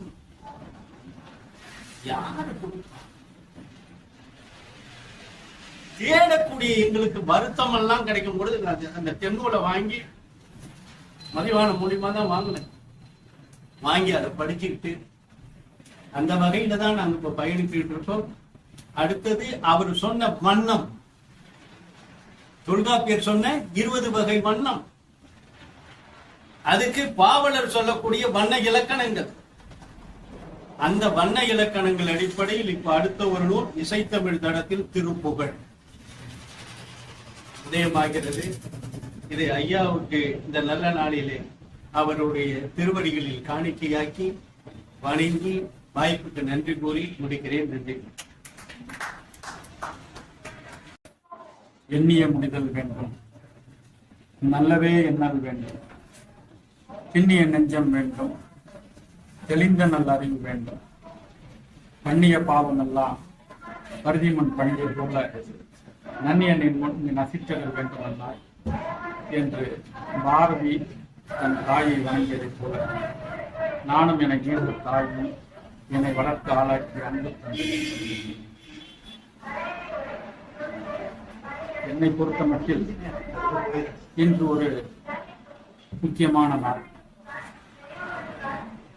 ஐயா இலக்கிய மாமணி கலிபெருமாள் ஐயா தான் சொல்லுவாங்க, மன்னர்களுடைய பிறந்த நாளை கொண்டாடுவார்கள், அடியார்களுடைய நினைவு நாளை போற்றுவார்கள் என்று அடிக்கடி வகுப்பிலும் தனிப்பட்ட முறையிலும் இந்த கருத்துக்களை தெரிவிப்பார். அந்த வகையிலே தமிழுக்கு தொண்டு செய்த தமிழ் இலக்கணத்திற்கு பல நூல்களை படைத்த இலக்கண பாவலர் பாவலர் ஐயா பாலசுந்தரம் அவர்களை உடைய நினைவை இன்று நாம் போட்டிருக்கிறோம் என்றால் அது மிகவும் சிறப்புடையதாகும். 100 ஆண்டு காலம் கடந்து அவர் சிந்திக்கப்படுகிறார், அவர் எண்ணப்படுகிறார், அவர் புகழப்படுகிறார் என்றால் அதான் அவர் செய்த தொண்டு. தமிழுக்கு தொண்டு செய்பவன் என்றும் சாவதே இல்லை. அந்த வகையிலே பாவலர் ஐயா அவர்கள் அவர் தமிழுக்கு செய்த தொண்டின் காரணமாக இன்றல்ல என்றுமே அவருடைய புகழ் நிலைத்து நிற்கும். பல வகையிலே இங்கே அவரை பலரும் பாராட்டி அவருடைய சிறப்புகளை எல்லாம் எடுத்துச் சொன்னார்கள். எனக்கு என்ன தனிப்பட்ட முறையிலே ஒரு சிறப்பு என்றால், என்னுடைய தந்தையார் அப்பா 2005 ஜூன் 16 பாரிவேல் அண்ணன் உபயதுல்லா அவர்களுடைய பிறந்த நாள் அன்னைக்கு தான் எங்க அப்பா மறைகிறாரு. மறைந்த பிறகு நான் எப்படி ஐயா மதிவானனோ அதே மாதிரி நானும் என்னுடைய தொழில தான் தனி கவனம் செலுத்தி கொண்டிருந்தேன். அண்ணன் உபயதுல்லா தான் ஐயா கந்தசாமி, திருக்குறள் சோமசுந்தரம் அவர்களை எல்லாம் அழைத்து இனிமே திருக்குறள் பேரவையை மாணவர்மன்ற சொல்லி செயலாளராக நடத்த சொல்லுங்க என்று வேண்டுகோள் விடுத்தார்கள். எனக்கு என்னத்த தமிழை பற்றி தெரியும், இலக்கணத்தை பற்றி தெரியும், இலக்கியத்தை பற்றி தெரியும். நான் ஆங்கில இலக்கியம் படித்தேன், அது வேற. ஆனா பல ஆண்டுகளாக தொழில்துறையிலே இருந்து கொண்டிருக்கேன். அப்படி இருந்து இவர்கள் சொன்ன பொழுது ஐயாவுக்கு நினைவிருக்கும், நான் அந்த பொறுப்புகளை ஏற்றுக்கொள்ள மறுத்தேன், தயங்கினேன். ஏன்னா நம்ம பொறுப்பை இதை பற்றியே தெரியாதப்ப நம்ம அந்த பொறுப்புகளை எடுத்துக்கொள்வது என்பது சரியானதா என்று ஒரு மனதில் ஒரு ஐயம். இல்ல நீங்க எடுத்துங்க, நாங்க துணையா இருப்போம், எல்லாம் நல்லபடியா செய்யணும் அப்படின்னு சொல்லி சொன்னாங்க. அண்ணன் உபயதுல்லாவும் அதை வலிந்து சொன்னதுனால மறுப்பின்றி எடுத்துக்கொண்டேன். அப்ப என்னன்னா, உலக திருக்குறள் பேரவையினுடைய தலைவர் யாருன்னா ஐயா பாவலேரர் பாலசுந்தரம். அவர் தலைமையில நான் செயலாளராக இருக்கக்கூடிய ஒரு வாய்ப்பு கிடைச்சிருக்குங்கிறது ஒவ்வொருத்தர் செஞ்ச புண்ணியம். அந்த வகையில அவர்கிட்ட நிறைய கத்துக்கக்கூடிய வாய்ப்பு. இங்க எல்லாரும் சொன்னீங்க இந்த வீட்டுக்கு வந்துருக்கோம், அதே மாதிரி நான் வருவேன். அப்பதான் அவர்கிட்ட உள்ள பல அதிசய குணங்களை எல்லாம் பார்த்தேன். நீங்க வந்து ஐயாலாம் அவருடைய இலக்கியத்திலையும் இலக்கணத்திலையும் சொன்னாங்க. நான் தனிப்பட்ட முறையில உணர்ந்தது அவருடைய எளிமை எளிமை எளிமை எளிமை. அதே மாதிரி சிக்கனம் சிக்கனம் சிக்கனம், உழைப்பு உழைப்பு உழைப்பு. அடுத்து அந்த வயதிலும் ஒரு இளைஞராகவே அவர் இருந்தார். ஓடி ஐயா நான் எடுத்துட்டு வரேன்னா விட மாட்டேன், வேலை செய்ய விட மாட்டேன். அவர் போய் அந்த அவருடைய சாய்வு நாற்காலி எடுத்துட்டு வருவாரு, எனக்கு ஒரு நாற்காலி எடுத்துட்டு வருவாரு, உட்கார சொல்லுவாரு. அவர் எழுதின சித்திரக்கவி எல்லாம் எடுத்துட்டு வந்து காட்டுவாரு. இப்படி எழுதணும் அப்படி எழுதணும் இப்படி செய்யலாம் எல்லாம் சொல்லுவாரு. இது மாதிரி அவர் கடினமான விஷயங்களை எளிமைப்படுத்தி எனக்கு அவர்கிட்ட பாடம் கேட்கக்கூடிய வாய்ப்பு இருந்தது. உடையார் முன் இல்லார்போல் ஏகற்றும் கற்றார் கடையரே கல்லாதவர் என்று 2 ஆண்டுகள் 2005 2007 வரைக்கும் சில செய்திகளை அவர்கிட்ட கேட்டு நான் உணர்ந்திருக்கேன். அதை பொறுப்பு எடுத்துக்கிட்டோம். அந்த பொறுப்புக்கு தகுதியாவதற்கு இதெல்லாம் ஒரு வாய்ப்பாய் பயன்படுது. அடுத்தது அவருடைய விருப்பம். அவர் வந்து இயலாத நிலைக்கு வந்துட்டார். இனிமேல் அவருக்கு நாள் நீட்டிக்குமா என்ற ஒரு எண்ணம் அவர் மனதில் ஐயம் ஏற்பட்டதா என்று தெரியவில்லை.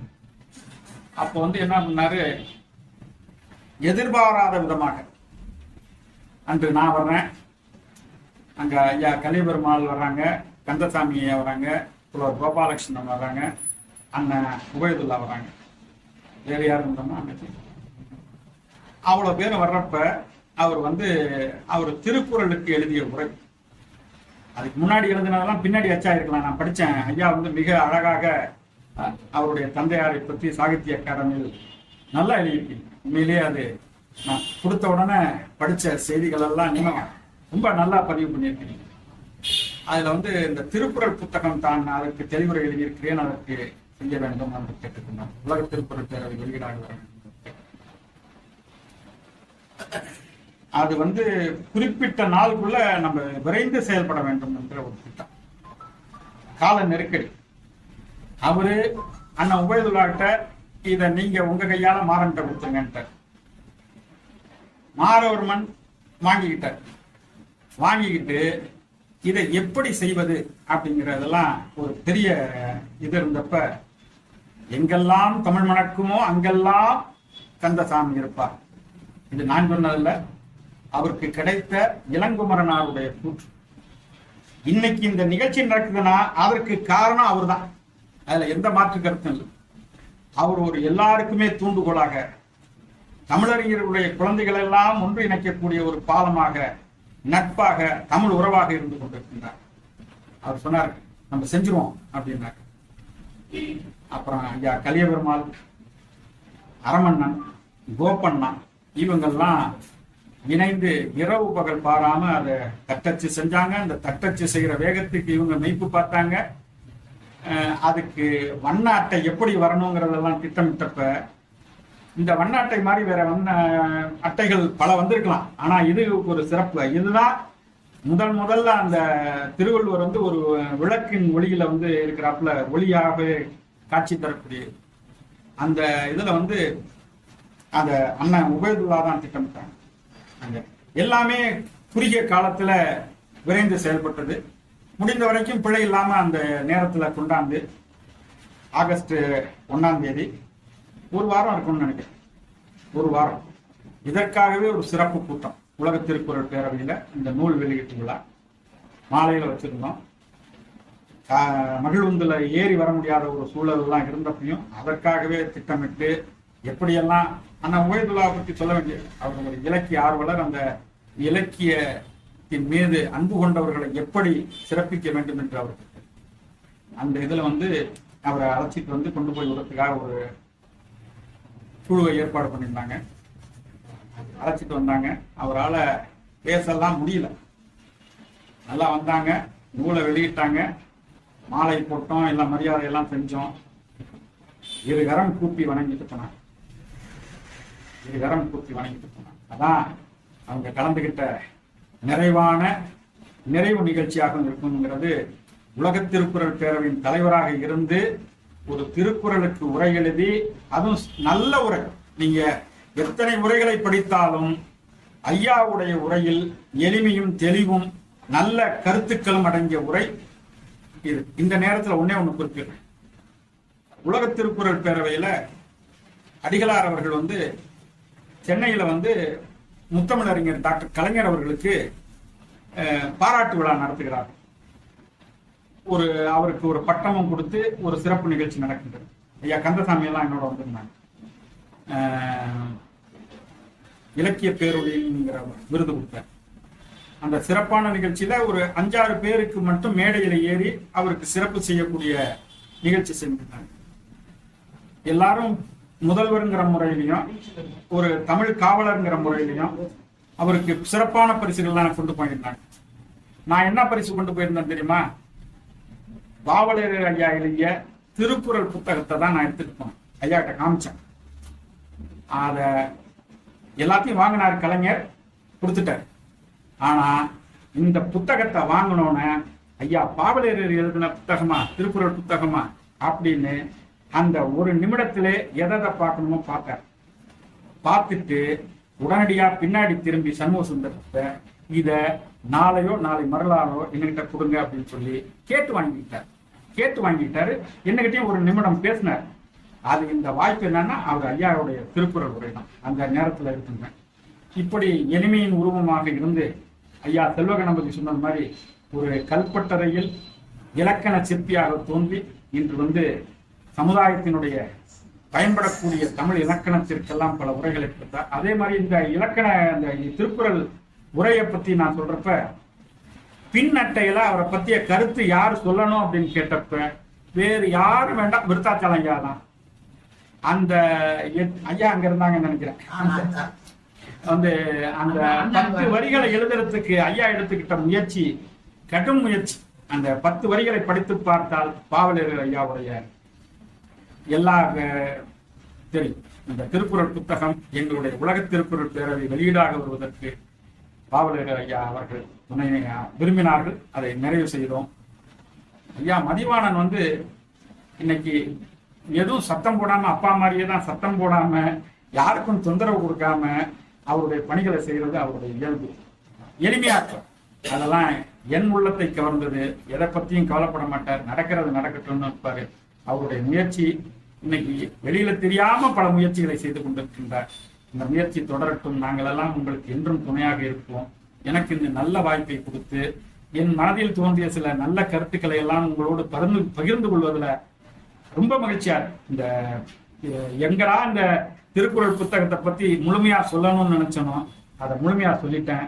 இதற்கு காரணம் அண்ணன் உபயதுல்லாவும் மற்ற திருக்குறள் பேரவை குடும்பத்தினரும். இன்னைக்கு 4வது பதிப்பு வந்துச்சு. ரொம்ப மிக்க நன்றி. அனைவருக்கும் வணக்கம். நன்றி.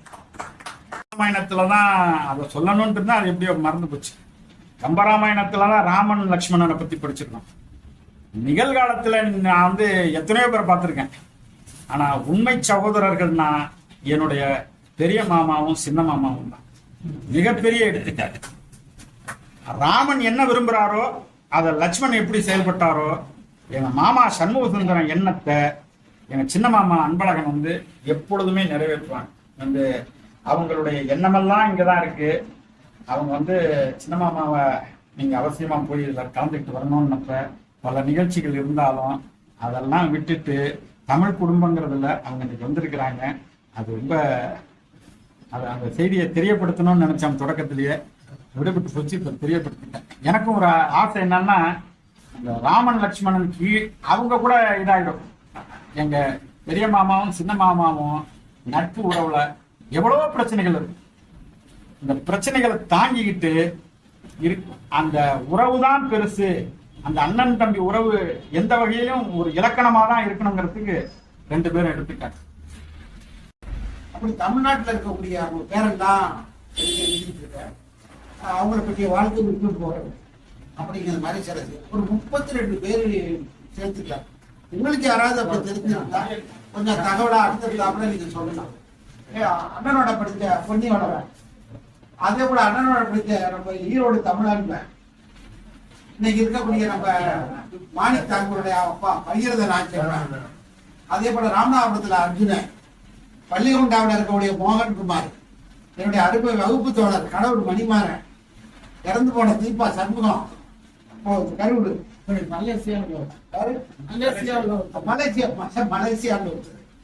இப்படி பல பேர். அதே போல நம்ம பொன்னி பிரபஞ்சம் பேர் வைத்தி. நான் வைத்தி எனக்கு ஒரு ஆக முன்னாடி முதலாளி உள்ள முதல் வீட்டில் இருந்தது. அதே நம்ம பொன்னி ராம்தாஸ். அதே போல அன்னைக்கு கூட சரி கங்கை மணிமாறன் ஒருத்தர் இருக்கான், கடவுள் மணிமாறன் ஒருத்தர் இருக்கான். உனக்கு பின்னாடியா பாண்டியாவன் பின்னாடி படிச்சாங்க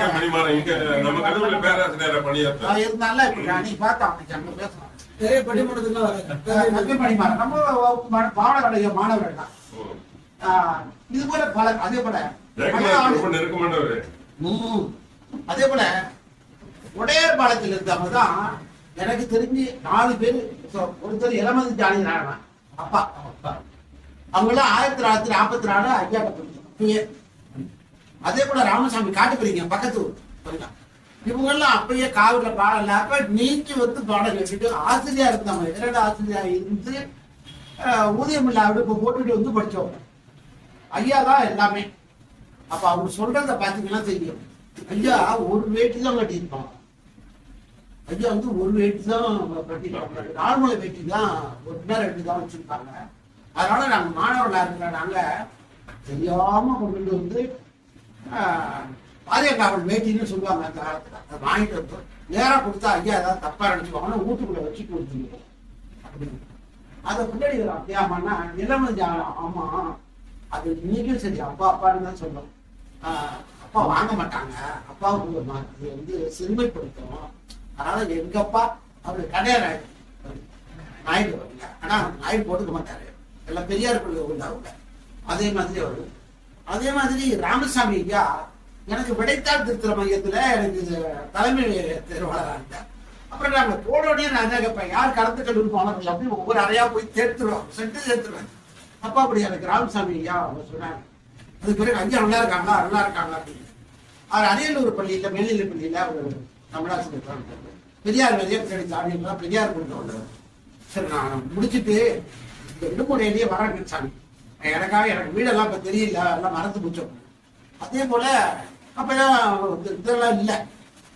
அதனால ஒரு மடல் எழுதி போட்டார். மடல் அன்னைக்குதான் அது எழுதி இவர் வர்றாரு. நான் எதுக்கு நான் வந்துட்டேன், சரியா கொடிமரத்து மூலையில நிற்கிறேன், அங்கேருந்து வர்றாரு. சட்டையெல்லாம் தோல்ல போட்டுக்கிட்டு 2 மூட்டை எடுத்துக்கிட்டு கையெல்லாம் தூக்கிட்டு வரோம். அவ்வளோதையும் இறக்குறாரு.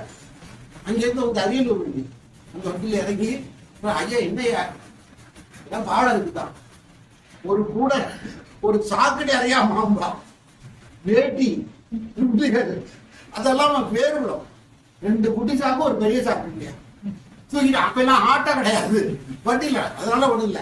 இது உன்னை தூக்கி என்கிட்ட கூட இப்படி வச்சுக்கிறாரு, ஒன்னு தலையில தூக்கிட்டாரு, ஒரு பையன் இதுக்குள்ள இப்படி மாட்டிக்கிட்டு ஒரு இதை வச்சு அவங்க எது கொடிமரத்துக்கு அங்கேயோ அவர் பெரியார் கொள்கையில் அழுத்தமானவர்.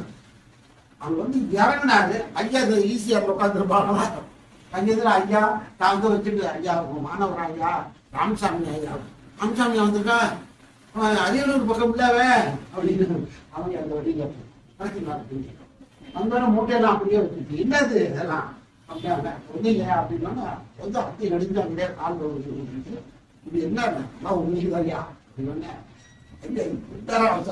இப்பொழுது நான் சாப்பிட போறேன். அது தலகமாய தூக்கிட்டு வந்தியா எப்படி எடுத்துக்கியா ஐயா படிமத்து தூக்கிட்டு யாரு அதுதான் தலையை தூக்கிட்டு வந்தாரு ராமசாமி. இது 2 படம் எடுத்துட்டு வந்தா போதாது, இதுக்கு மூட்டையில போட்டுட்டு வரட்டும் அப்படின்னு அங்கே எடுத்து கடலை எல்லாம் எடுத்துட்டு வந்தான். அப்ப எப்படி இருந்திருக்காங்க பாருங்க. இந்த கல்யாண நாயுடு உடையார்பாளையம் தானேங்க, உடையார்பாளையம்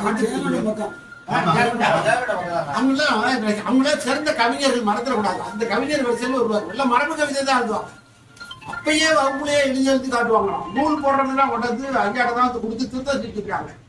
அப்ப எல்லாம் என்னால கும்போணம் வந்து நான் வர முடியாது சாமி. அதனால நான் திருமானூர் வந்து எல்லாத்தையும் தலையில முண்டாசு கட்டிட்டு நீங்க பரிசு இருக்கும் சொல்லுங்க, பரிசு இருக்காது அப்படிதான் வந்து ஐயாட்ட வந்து திருத்திட்டு போய் 2 புத்தகம் போட்டிருக்கேன் அப்படின்னா சொல்லுவாரு. அப்படி ஐயா இப்படிதான் பாவலர் இல்ல, பல பாவலர்களை உருவாக்குறாங்க பாருங்க. அது ரொம்ப மகிழ்ச்சி. அதே போல இப்ப அதுக்கு காமிச்சாங்க பள்ளிக்கொண்டா நம்ம சாப்பிடும் போது மோகன் குமார் பின்னாடி படிச்சவங்க 72 படிச்சவங்க ஒன்று பின்னாடி படிச்சவங்க மரபு கவிதை தான். இன்றைக்கு அவருடைய நூலை சிறந்த நூல் கவிதை நூலை ஸ்டாலின் கூப்பிட்டாருக்கு பாராட்டி எல்லாம் அதுல ஐயா பத்தி எழுதியிருக்காரு. முதல் பாட்டு ஐயாவுக்கு தான் அவரு காணிக்கை ஆகியிருக்காரு. இப்படி இருந்திருக்காங்க. அது மாதிரி நான் என்னுடைய ஐயாட்ட படித்த அந்த வழித்தோண்டல்களை எல்லாம் அவர் தொகுத்துட்டு இருக்கேன். உங்களுக்கு யாராவது பாவலர்கிட்ட படிச்சீங்களா இல்லையா, எப்படி இதெல்லாம் உங்களுக்கு தரும் அப்படின்னு கேளுங்க. கேட்டு நம்ம சில பேர் இருக்கல, பல பேர் இறந்துட்டாங்க, சில பேர் உயிரோட இருக்கிறாங்க. பொன்னி இருக்கு, ராம்தாஸ் இருக்கு, அது மாதிரி அந்த செய்வோம் சொல்லி பார்ப்போம். அண்ணன் பேசுங்க வாங்க, அண்ணன் உட்காந்து பேசுறீங்க.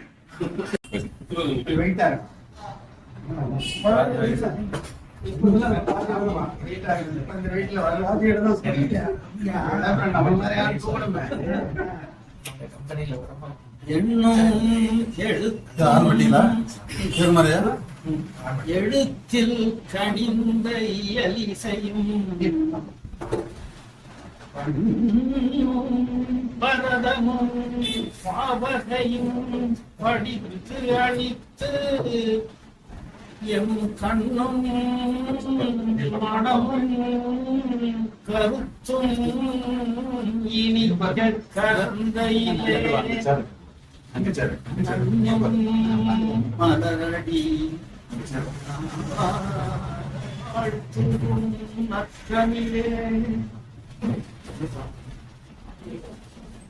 அன்பார்ந்த சான்றோர் பெருமக்களே, ஐயா அவர்களுடைய நினைவு நாளில்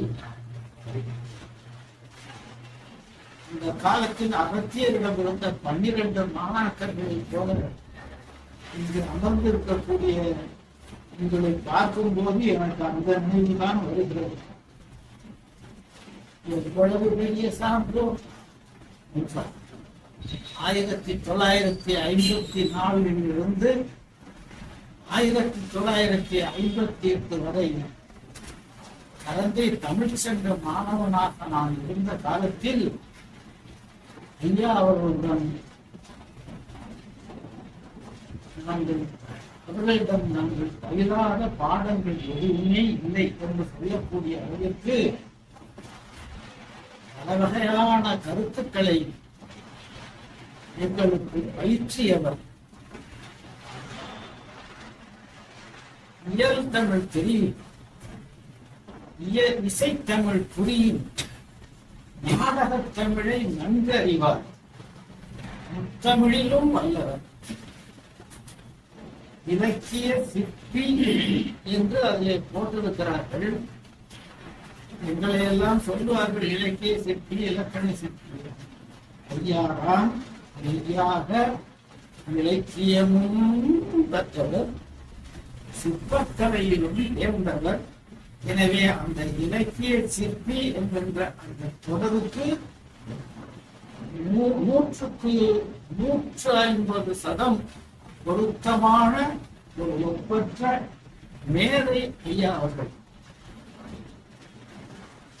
ஐயா அவர்கள் எனக்கு பாடம் பயிற்சியோடு மட்டுமல்லாமல் என்னுடைய திருமணத்தை 16/4/1964 16/4/64 வாய்ப்பாடுல பெருக்கினா கூட அதான் அந்த தேதியில் தஞ்சை வடக்கு வீதியில் இருந்த வைத்திலிங்கம் மாணவர் இல்லம் என்கின்ற அந்த இல்லத்தில் ஐயா அவர்களும் சித்திரகுடி ராமநாதன் ஐயா அவர்களும் என்னுடைய திருமணத்தை நடத்தி வைத்தார்கள்.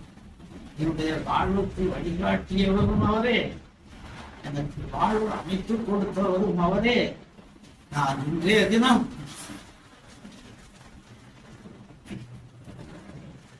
மூலை அனுமார் கோயிலுக்கு முன்னால் எங்களுடைய மூளை அனுமான் இருக்கிறார். என்னுடைய ஊர் சாலை அனுமார் கோவிலில் இருந்து வரக்கூடிய சாலையிலே என்னுடைய ஊர் இருக்கிறது. அந்த வகையிலும் ஒரு வகையாக எனக்கு கொடுத்து வைத்திருக்கிறது என்றுதான் நான் சொல்ல வேண்டும். சூது 5 நாழிகை 6 நாழிகைகளில் சொச்சந்த மாலை சொல்ல துகளிலா அந்த ஆதி 7 நாழிகைகளில் தொகைபட விரித்துரைக்க பாதம் செய் மடல்கோவை 10 நாழிகைகளில் பழனி ஒரு நாள் முழுதுமே பாலகாவியமெல்லாம் ஓரிரு நாளிலே பகரக் கொடி கட்டினேன். சீதம் செய்யும் திங்கள் மரபினால் நீடுபுகள் செய்ய திருமலராயின் சீருமாறாகவே தாறுமாறுகள் செய் திருட்டு கவிப்புலவரை காதங்கருத்து சங்கிட்டடிக்கும் கவிகால மேகம் நாடி என்று காலமேகம் தன்னை பற்றி அறிமுகப்படுத்தும் போது எந்தெந்த இலக்கியங்களை எல்லாம் நாழிகை கணக்கில் எழுதுவேன், எந்தெந்த இலக்கியங்களெல்லாம் நாள் கணக்கில் எழுதுவேன், எந்த பாரகாவியமெல்லாம் ஓரிரு நாளிலே பகரக் கொடி கட்டினேன் என்ற அத்தனை வரிகளுக்கும் மொத்தமாக நான் கண்ட ஒரு பெரிய காலமேகம் எங்கள் ஐயா அவரிடம் பாடம் கேட்ட பெருமை என்னை சாதாரணமாக பள்ளத்தில் தமிழாசிரியராக இருந்த என்னை தஞ்சை நகருக்கு அறிமுகப்படுத்தியவர் ஐயா அவர்கள். ஐயா அவர்கள் ராமாயண பாடம் சொல்லுகிறார் என்று கேள்விப்பட்டு அந்த பாடத்தை முறையாக ஐயாவிடம் பயில வேண்டும் என்பதற்காக 1991 பிரகதீஸ்வரர் ஆலயத்தினுடைய தென் சரகில் இருக்கக்கூடிய புல்வெளியில் ஒரு தஞ்சை கம்பன் கழகம் என்கின்ற ஒரு கழகத்தை தோட்டம் செய்ய வேண்டும் என்று சொல்லி அந்த புல்வெளியில் ஆரம்பித்து ராமாயணத்தின் கம்பருடைய வாயிலிருந்து வந்த அந்த சொற்றொடர்களில் ஒரு தொடர் கூட விடுபடாமல் பாடம் சொல்ல வேண்டும் என்று வல்லம் பிஎஸ்ஆர் அவர்கள் கேட்டுக்கொண்டதற்கு இணங்க ஐயா அவர்கள் பாடம் சொல்ல தொடங்கினார்கள். நகராட்சி பள்ளியிலே கடவுளாட்சி பகுதி, அவையடக்க பகுதி, நாட்டுப்படலம், நகரப்படலம் இவற்றை எல்லாம் நடத்தினார்கள். கற்றுக் கொண்டிருக்கிறது. என்ன எண்ணினாரோ தெரியவில்லை. ஐயா அவர்கள் தொல்காப்பியத்திற்கு காண்டிகை ஆராய்ச்சி காண்டிகையுடைய எழுதக்கூடிய அந்த பொன்னான காலத்தில் எனக்கு நிரம்ப வேலை இருக்கிறது கலிபெருமாள், இதை நீ இனி தொடர்ந்து நீ நடத்து என்று சொல்லி, ஐயா நீங்கள் அமர்ந்து பாடம் சொன்ன இடத்தில் நானா இல்ல, நீ செய்வ, என்னால செய்ய முடியும், நீ செய்ய என்று சொன்னார். அரசியல் படலத்தில் தொடங்கி முயற்சி படலம் வரைக்கும் உள்ள ராமாயண பாடல்கள் அத்தனையும் கடத்தி எனக்கும் கொஞ்சம் தமிழ் தெரியும் என்பதை பஞ்சமானவர்களுக்கு தமிழ் சான்றோர்களுக்கு புரிய வைத்த தெரிய வைத்த ஒரு மாபெரும் அறிஞர் எங்களுடைய ஐயா அவர்கள். தம்பி அவர்கள் சொன்னதைப் போல திருக்குறள் தெளிவுரை கலிபெருமாளிடம் ஒரு கடைசியா ஒரு தடவை காட்டிட்டு அச்சில போட்டுங்க அப்படி என்று சொன்னார் என்று இவர்கள் தான் சொன்னார்கள். அப்போ என் மேல ஐயா எவ்வளவு பாசம், எவ்வளவு பிரியம், எவ்வளவு நம்பிக்கை வைத்திருந்தார் என்பது எனக்கு மயிர் பூச்சரிய செய்கிறது. அந்த அளவில் அதை போலவே கரந்தை கோவைக்கு உரை எழுது என்று ஐயா அவர்கள் என்னை பணித்தார். ஐயா அவர்கள் பணித்து நான் கேட்காமல் போன அந்த துறையை கரந்தை கோவையை பற்றி சாகித்ய அகாடமி நடத்தக்கூடிய அந்த நிகழ்ச்சியிலே நீங்கள் பேசுங்கள் என்று என்னுடைய அருமை இரவல் அரியழகன் இட்ட கட்டளையை ஏற்று அந்த துறையையும் ஓரளவு என்னால் என்ற அளவுக்கு திருப்தி செய்தேன். எவ்வளவு பெரிய நூல், 425 உள்தலைப்பு துறைகளை கொண்ட அந்த நூலை அவரன்றி வேறு எவராலும் எழுத எத்தனை வகையான கோவைகள் இருந்தன. எல்லாம் அந்த கோவையை படித்தால் தஞ்சையை சுற்றி கரந்தையை சுற்றி எத்தனை தமிழ் சான்றோர்கள் இந்த மண்ணிலே வாழ்ந்தார்கள் என்பதை தெரிந்து கொள்ளலாம். மாநகேஸ்வரன் பிள்ளை, ஐ. குமாரசாமி பிள்ளை, ராதாகிருஷ்ணன் பிள்ளை, காட்சி செட்டியார், ரகுநாத ராஜாளியார், ஆயா அருளானந்த சாமியார், தஞ்சை சீனிவாசன் பிள்ளை, பள்ளியகரம் சாமி பிள்ளை, இவர்கள் அவ்வளவு பேரையும் பட்டார், கவியரசு, சிவபிராசேகரன் எல்லாருடைய வரலாற்றையும் ஏதாவது ஒரு வகையில் அதை அதுக்குள்ளே செருகி வெள்ளைவாரணன் அவர்தான் ஐயாவுடைய நூலுக்கு முன்னுரை எழுதியிருக்கிறார். ஞாலத்தார் போற்றுகின்ற நம்பால சுந்தரனா சீலத்தால் மிக்க திருவாளன். யார் வாயிலிருந்து? வெள்ளைவாரணன் வாயிலிருந்து ஐயா அவர்கள் ஞாலத்தார் போற்றுகின்ற நம் பால சுந்தரனாம் சீலத்தால் மிக்க திருவாளன் அப்படி இருப்பவனா அவ்வளவு அந்த கோவை எழுதுவதற்கு காரணம் தஞ்சைவாணன் கோவையை எங்களுக்கு பாடம் சொன்னார்.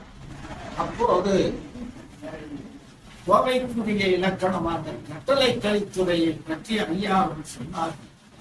அடியடி தோறும் ஐஞ்சீராகி முதல் சீர் 4 வெண்டலை விளையா கடை ஒரு சீரும் விளங்காயாகி நேர் 16 நிறை 17 என்று ஓதினர் கலித்துறை ஓரடிக்கு எழுத்தே என்று எழுத்தெண்ணி பாட வேண்டியவை அந்த கட்டளை கலித்துறை என்று ஐயா அவர்கள் சொல்ல, எங்களுடைய வகுப்பில் இருந்த மாணவன் யாரோ ஒருவன், உங்களால் எழுத முடியுமா, நீங்கள் எழுதியிருக்கிறீர்களா என்று கேட்க, ஐயா அவர்கள் அந்த இரவிலிருந்து தொடங்க ஆரம்பித்து ஒவ்வொரு கட்டளை கலித்துறை செய்யுளையும் எழுதி ஐயா ராமநாதன் அவர்களை காட்டி, நல்லா எழுதுறப்பா சொல்றான், நீ எழுத நீ மேல அப்படி என்று சொல்லி அவர் அவருக்கு ஆசிரியராக ஆசிரியர் வசிட்டர் வாயால் பிரம்மரிஷி பட்டம் பெற்றதை போல ஐயா அவர்கள் அந்த கோவையை செய்தார். செய்து அந்த நூலை யாருக்கு அர்ப்பணம் செய்தார் தெரியுமா? தந்தையார் நினைவில் தாயாருக்கு சமர்ப்பணம், தமிழ் நண்பர்களுக்கு. இதெல்லாம் எழுதுறது காவலருடைய எழுதுகோல் எழுதார்.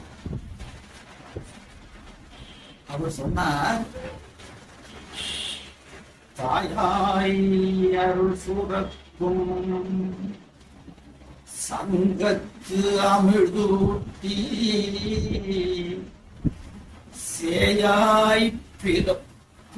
சேயாய் புறந்து சீரழித்து தூய புகழ் பூக்கும் கலந்தை புலவர் தமக்கு ஆக்குதும் இந்நூலை அமர்ந்து. கலந்தை கல்லூரியிலே எத்தனை பேர் படித்தார்களோ, எத்தனை பேர் படித்துக் கொண்டிருக்கிறார்களோ, இனி எத்தனை பேர் படிக்க வருகிறார்களோ, எல்லாருக்கும் இந்த நூல் என்று சொல்லி நான் எழுதிய அந்த நூலை தூய புகழ் பூக்கும் கரந்தை புலவர். யாருங்க கரந்தை புலவர்கள்? எத்தனை பேர், அதுல எத்தனை பேர் புகழ் மேம்பட வாழ்ந்து கொண்டிருக்கிறார்கள் என்பதை சொல்லுவதற்கு நம் கையில் ஒரு கம்ப்யூட்டர் என்று சொல்வார்கள், அது நம் கைவசம் இருக்கிறது. நீங்க கேட்டு தெரிந்து கொள்ளலாம். அந்த அளவிற்கு தூய புகழ் பூக்கும் கரந்தை புலவர் தமக்கு ஆக்குதும் இந்நூலை அமர்ந்து. அமர்ந்து என்ற சொல்லுக்கு உட்கார்ந்து அர்த்தம் நமக்கு அதான் தெரியும். விரும்பின்னு அர்த்தம். அறுசுவை உண்டி அமர்ந்து இல்லாள் ஊட்ட மறுசிகை நீக்கி உண்டாகும் வரிஞராய் சென்றிருப்பர் ஓரிடத்தில் என்று நாலடியாரிலே ஒரு இடத்துல அமர்ந்துன்னா விரும்பின்னு அர்த்தம். திருவள்ளுவருடைய திருக்குறள்ல முகத்தான் அமர்ந்து இனிது. முகத்தால அமர முடியுமா? குந்துபுறத்தால தான் அமர முடியும். முகத்தான் அமர்ந்து இனிது நோக்கி அகத்தானான் இன்சொலினதே அகம் என்று அந்த அமர்ந்து எங்க ஐயாவோட அமர்ந்து இந்த நூலை பொருள் கொடுத்தவன் தனக்கு ஞானம் கொடுத்த ஆசிரியர்கள் அவர்களுக்கெல்லாம் அல்ல, கரந்தை புலவர்களுடைய காலடி எடுத்து வைத்தவன் அத்தனை பேருக்கும் அந்த நூல் உரிமையாக ஆக்கிய ஒரு தெய்வத்தமிழ் சான்றோன் என்ற ஐயா அவர்கள். எதை நினைப்பேன், எதை மறப்பேன். சான்றோர்களே, 1954 ஜூலை மாசம் 2ஆம் தேதி தான் கடம்பையில வந்து சேர்ந்தேன். நாள் கடந்து சேர்ந்தேன். என்னை கொண்டு வந்து சேர்த்த பெருமை வேல் சம்பந்தமூர்த்தி ஐயா அழைச்சிட்டு போய் என்னை அறிமுகப்படுத்தினார் ராமநாத ஐயருக்கு. என்ன சம்பந்தம்? நாளெல்லாம் போன பிறகு அந்த பயல்களுக்கு முடிஞ்சு போச்சியா? இல்ல, அவங்க அப்பா அவன் கல்லூரியில, திருச்சி கல்லூரியில, அப்ப தஞ்சாவூர்ல கல்லூரி இல்லை, திருச்சி கல்லூரியில தான் சேரணும்னு அந்த பள்ளிக்கூடத்துக்கு தமிழாசிரியர் சென்ட் ஜோசப் காலேஜ் ஃபாதருக்கு சிறப்பு கடிதம் எழுதி கொடுத்துருக்காரு. அதை வச்சுட்டு நான் அங்கதான் போவேன்னு சொன்னான். அவங்க அப்பா வறுமையில அடிபட்டவங்க அங்க அனுப்பிட்டேன்னா இன்னும் 4 பேர் இருக்காங்களா, இந்த படிப்புலயே ஒரு வேலை பார்க்க சொல்லிட்டாரு. நான் வேற எந்த படிப்பும் படிக்க மாட்டேன் அப்படின்னு வீட்டுல கிடக்குறான். அவனை இவன் சண்முகம், எங்க மாமா சண்முகம் சொந்தரம், வந்தவனை அழைச்சிக்கிட்டு எங்க வீட்டுக்கு வந்தான். சைக்கிள்லயே வந்தாங்க. அவங்க அழைச்சிக்கிட்டு நானும் இங்க வந்து சேர்த்து வந்தாங்க. மதிப்பெண்ணை பார்ப்போம் அப்படின்னா அந்த காலத்துல நான் வாங்க மதிப்பெண் 310. தமிழ்ல சிறப்பு தமிழ், பொது தமிழ். சிறப்பு தமிழ்ல 28, பொது தமிழ்ல 76. நல்லா படிப்போம் போல அப்படின்னு சொல்லி நாளைக்கு வர சொல்லுங்க அப்படின்னு சொல்லி அவர்கள் என்னை அந்த கல்லூரியில சிறப்பு கொண்டார்கள். நன்றாக 1954 கரந்தை கல்லூரி மாணவனாக இருந்த நான் 1955 எங்கள் ஊரில் ஒரே ஒரு நாயுடு குடும்பம் தான். ரங்கசாமி நாயுடுன்னு அவருக்கு பேரு. அவர் பையன் நரசிம்ம நாயுடு. அவர் 8வது வரைக்கும் படிச்சுட்டு தொடக்க பள்ளி ஆசிரியராக இருந்தார். அவருக்கு அறந்தாங்கில அங்கப்ப நாயுடுன்னு ஒருத்தர், அவர் பொண்ணு சுதர்சனான்னு பேரு. அவங்க 2 பேருக்கும் இந்த காதல் திருமணம் செஞ்சுக்கிறதுக்கு முடிவுக்கு வந்துட்டாங்க. தந்தையார் இதுவரை அதை ஒரு சோதனை கொடுத்துட்டாங்க. திருமணம் பண்ணி வச்சா சத்து விடுவீங்க, வேண்டாம் பண்ணாதீங்க.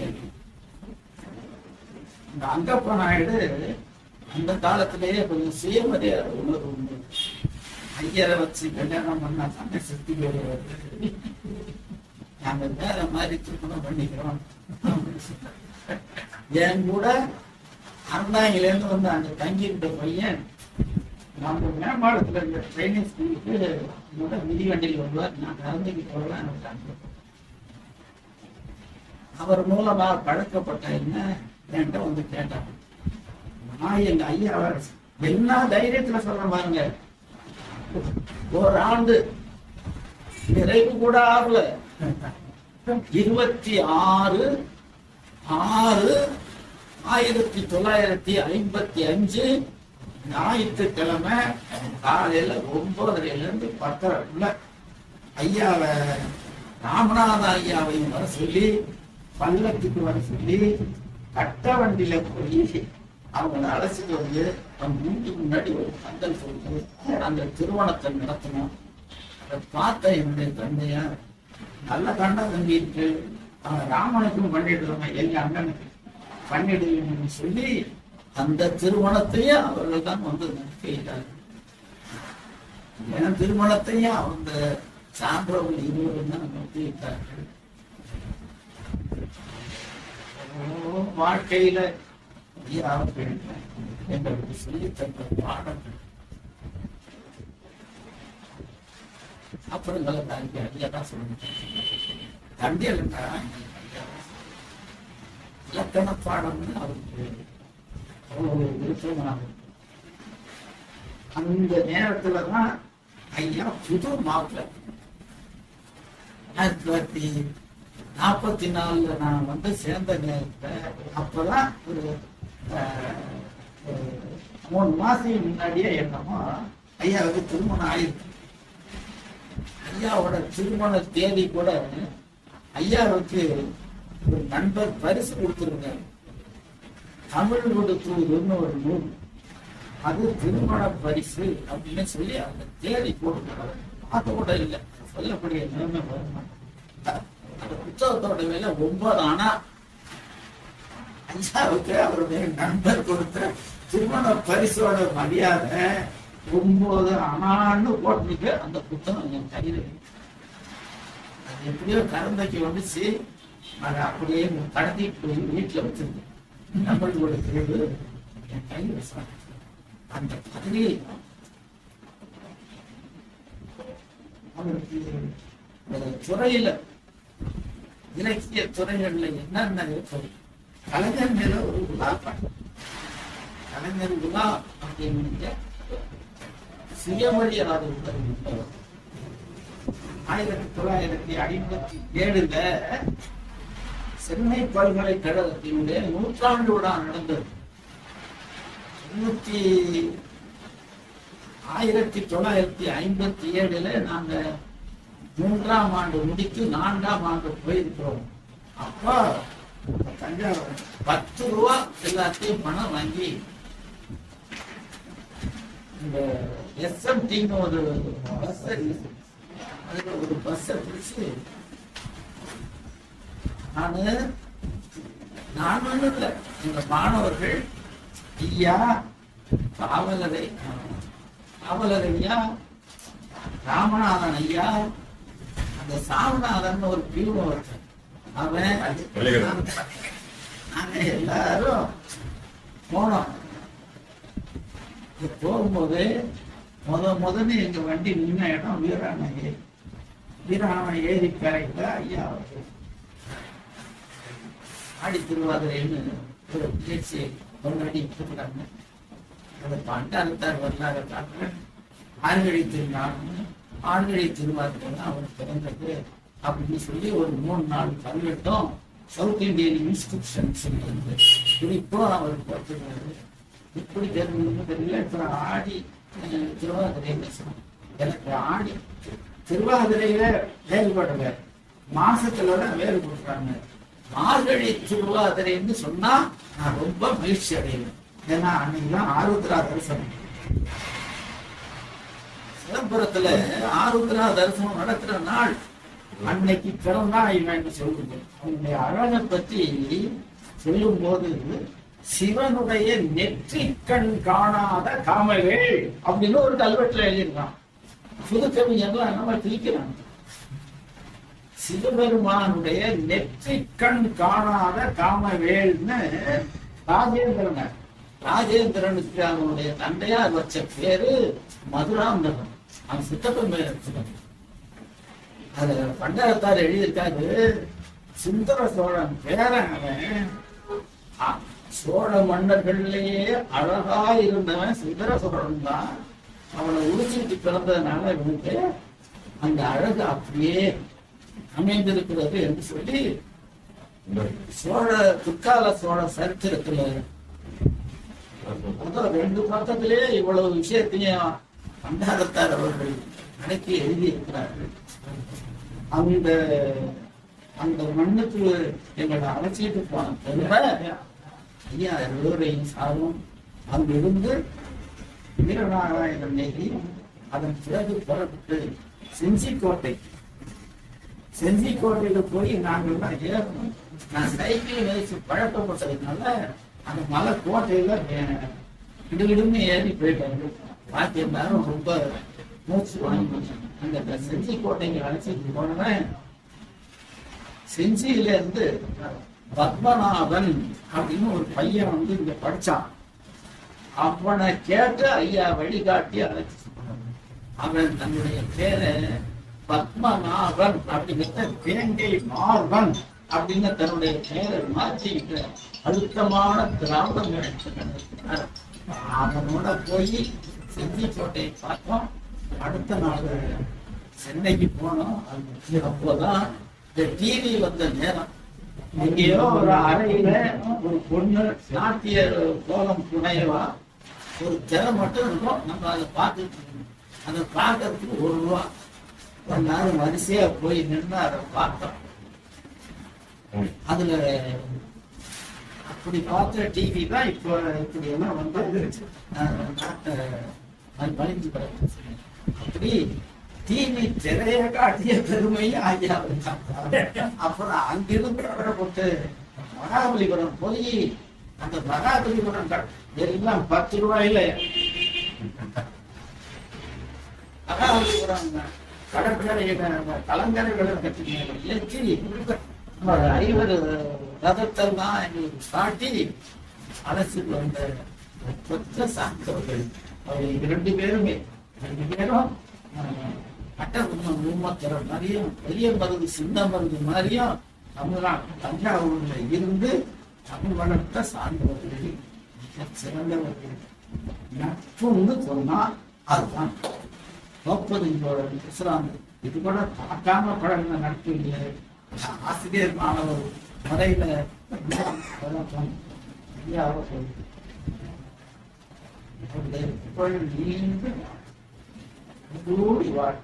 அவர் வீண்டெடுத்த செல்வம் மதிவாணனும் தங்கை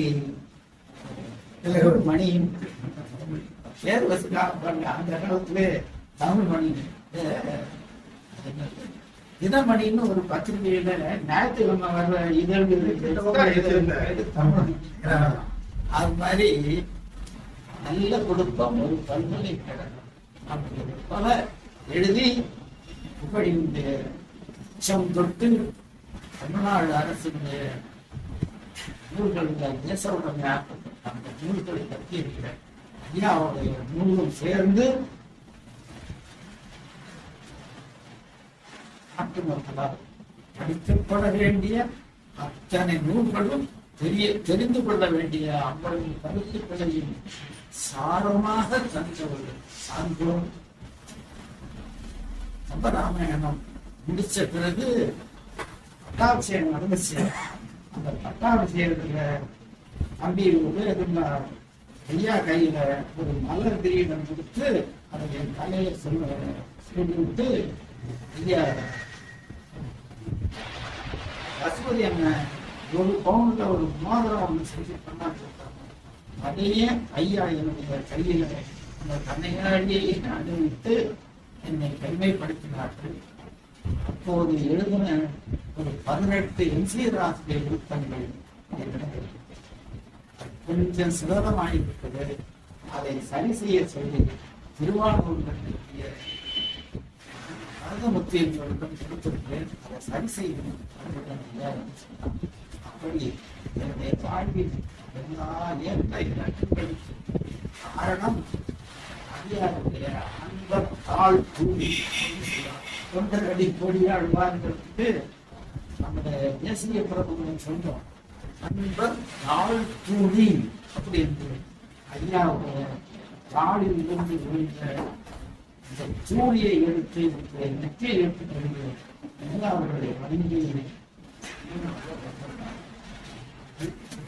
இவ்வளவு காலம் ஐயா அவர்களுடைய நிற்பதற்கு எங்களை போன்ற கலந்தை கல்லூரி மாணவர்களும் அவர்கள் ஈன்ற மகன் அவங்க ஐயாவும் அம்மாவும் அண்ணன் அவர் பெற்ற பிள்ளைகள் நாங்கள். ஆகவே பெற்ற பிள்ளைகளாகிய நாங்கள் இருக்கிறார்களோ யார் யாருடைய நினைவில் ஐயா உழைந்திருக்கிறார்களோ அவர்களுடைய சார்பாக ஐயா அவர்களுக்கு நிமிடஞ்சலி செலுத்தி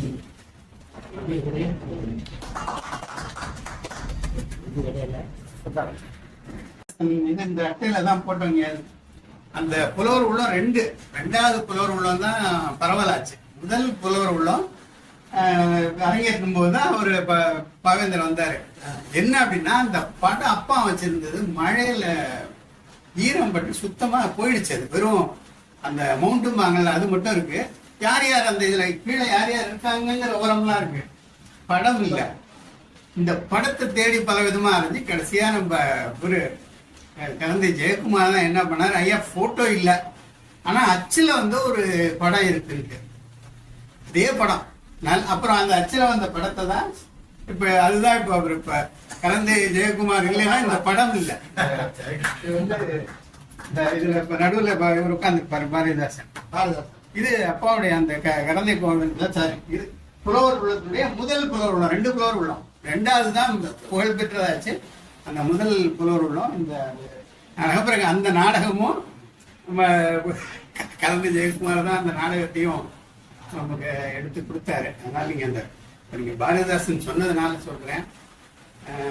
நிறைய சொல்றதுக்கு எனக்கும் ஆசை இருக்கு. சொல்லப்போனா நான் இந்த நன்றியுரையை சொல்லக்கூடாது. இந்த அழைப்புதல்ல நான் என்ன போட்டிருந்தேன்னா அது வேலை தான் என்னுடையது. நீங்க ஒரு பிரஸ்ல கொடுத்தா இப்படி போடுங்கன்னா அதை போடுவோம் பாருங்க. அந்த வேலையை தான் நான் பார்த்தேன். அதனால பிரஸ்ல இருக்கிறவரை கொண்டாந்து நன்றியுரைக்கு போடக்கூடாது.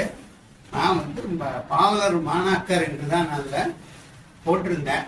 நான் பாவலர் மாணாக்கர் இல்லைன்னு சொல்றத வந்து ஒரு உண்மையை சொல்றேன். நான் அது சரியா தப்பான்னு இல்லை.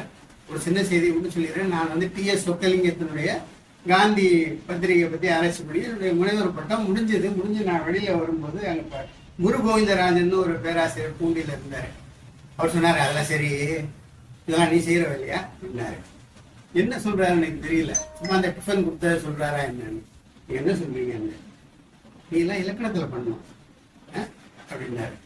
நான் சொன்னேன், நான் பண்ணுவேன், ஆனா நான் பண்ணேன் நீங்க ஒத்துக்குங்களா? பாவம் எழுதி கொடுத்துருப்பாரு, இவங்க கொண்டு வந்து கொடுத்துட்டான்னு சொல்லுவீங்க. முதல்ல இது நான் தான் செஞ்சேங்கிறதுக்கு எல்லா ஆதாரமும் இருக்கு. இலக்கணம் பின்னாடி வாய்ப்பு இருந்தா அப்போன்ட்டு.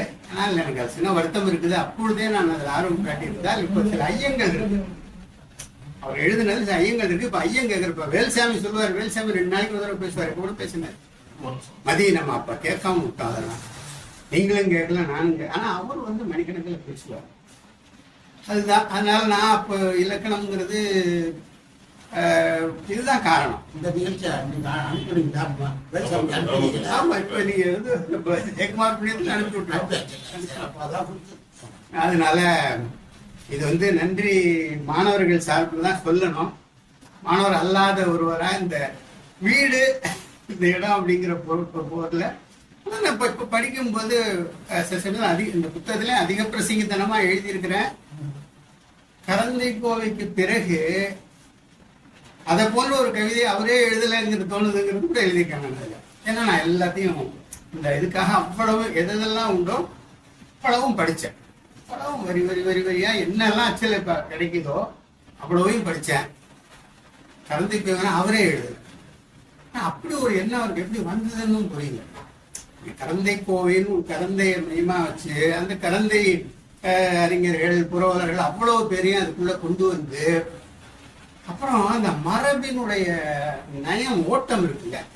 நான் எனக்கு மரபு இதெல்லாம் தெரியாது, யாப்பு இதெல்லாம் தெரியாது. ஆனால் படிக்கிற பழக்கம் இருக்கு. 425 பாட்டு ஓடுற ஓட்டம் இருக்குல்ல. நீங்க யாப்பை கத்துக்கிட்டு பாட்டு எழுதுறவங்க தடுமாறி விழுந்து எழுந்திருப்பாங்க. அப்படியே முகமெல்லாம் சிராச்சு தான் இந்த பாட்டு இருக்கும். வெறும் யாப்பை மட்டும் கத்துக்கிட்டு எழுதுறான். உள்வாங்கி அதுல ஓடுற ஓட்டம். பாவேந்தர் சொன்னது வந்து நம்ம யாரும் கேட்கல. நான் ஒருது நான் காதால கேட்டேன். கோபால ஐயருக்கும் நம்ம அப்பாவுக்கும் இலங்கை செல்வநாயகம் விருதுன்னு அடுத்தடுத்த ஆண்டுல கொடுத்தாங்க. ஆனா அந்த விருது கொடுக்கும்போது 2 பேருமே இல்லை. நம்ம சென்னை பல்கலைக்கழகம் மணிகண்டன் என்ன பண்ணாரு, அது இது மாதிரி கோபால தம்பி இருக்காரு, நீங்க 2 பேரும் வாங்க, அவங்க சார்பில் இந்த விருதை பெற்றுக்காங்க. பேசும்போது நீங்க கோபாலையர் பணிகளை பத்தி பேசட்டும், அவரு கங்காதரன் அப்பா பத்தி பேசட்டும் அப்படின்னாரு. சென்னை பல்கலை நடந்தது. நானும் இருந்தேன். அது பதிவு பண்ணாம விட்டுட்டாரு அவரு. அப்ப இவ்வளவு வசதியா பதிவுகள் வரல. அப்ப கங்காதரன் ஒரு செய்தி சொன்னாரு. இந்த அப்பாவுடைய புத்தகங்களுக்கு முன்னுரை போதில்லை இந்த இலக்கணம் எல்லாம் அதை படிச்சுட்டு அவரு நடுநிலையா எழுதிட்டாரு. அவருக்கு தப்புனா தப்புன்னு எழுதிடுவாரு, சரின்னா சரி எழுதிடுவாரு. கோபாலையர் வந்து பெரிய தயவுதாட்சியம் இல்லாம அந்த முன்னுரை எழுதியிருக்கிறார். அப்போ அதை படிக்கும்போது அவர் தம்பிகிட்ட சொல்றாராம், என்னடா நம்மளும் படிச்சுட்டு இருக்கோம், இந்த பாசுரத்துக்கு அப்புறம் தோன்றது இதெல்லாம் அப்படின்னு கேட்டாருன்னு சொன்னார். அவர் மணியன் கேட்டா அதை பதிவு பண்ணலன்னாரு. அப்படி நிறைய இலக்கணங்கள் இப்போ மடைமாறிய தமிழ் இலக்கணம் இப்ப நாட்டுடைமையானதுக்கு பிறகு ஒரு பதிப்பகத்தில் போட்டிருக்காங்க. இனிமே இந்த உரிமை நமக்கு இல்லை. இது ஒருத்தர் இந்த என்னமோ மலர் புக்ஸ்ன்னு ஒருத்தர் அவரு கேட்டாரு, இந்த மாதிரி அப்பா புக்ஸ் இதை போடுங்க அப்படின்னுட்டு. அதுல அந்த என்னன்னா நான் எழுதியிருக்கேன், அவர் இலக்கண ஆய்வாளர்களோட சிந்தனையாளர்னு சொல்றது சரியா இருக்கும். ஏன்னா ஆய்வுனா நிறைய தகவலை திரட்டி மண்டையை உடைச்சுக்கிற வேலை. நான் சிந்திக்கிறது, இலக்கணம் சிந்திக்கிறது, அது மாதிரியான பல செய்திகள் இருக்கு, சில ஐயங்கள் இருக்கு. இப்போ வேல்சாமி ஏதாவது கேட்பாரு, இந்த மாதிரி எழுதியிருக்காங்க, அப்பா என்ன எழுதியிருக்காங்க, இதெல்லாம் போய் கேட்டு தொலைச்சிருக்கலாங்க நம்ம. அது ஆனா வேல்சாமி வருவார், வந்து மணிக்கணக்கில் 2 பேர்த்த பேசுவார். இங்க அப்பாட்ட பேசி அடுத்த டிஎன்ஆர் எழுதிக்குவார், அப்படி பேசிட்டு இருப்பாரு. அதனால இது அவருடைய மாணாக்கருடைய நிகழ்ச்சி, அவருக்குரிய அந்த குருதி தொடர்பு இருப்பதன் காரணமாக நானும் அதில் இடம் பெற்றுக் கொண்டேன். அப்படின்ற புத்தகம் எழுதுகிற பொழுது அவருடைய எல்லா கையில கிடைக்கக்கூடிய அவருடைய அனைத்து, அப்புறம் கையெழுத்து நீங்க சொன்ன கவிதையெல்லாம் சிலதான் அவங்க வச்சிருக்காங்க. கடவுர் மணிமாறன் இதெல்லாம் எழுதுனது ரொம்ப இந்த ஒரு முத்து நிலவன் இவங்கெல்லாம் எழுதுனது அவங்க இருக்கு. வேணா அது மாதிரி நீங்க எழுதுனா அதே மாதிரி இன்னொன்னு நான் தொகுத்தேன், அது இன்னும் சரியா இல்லை.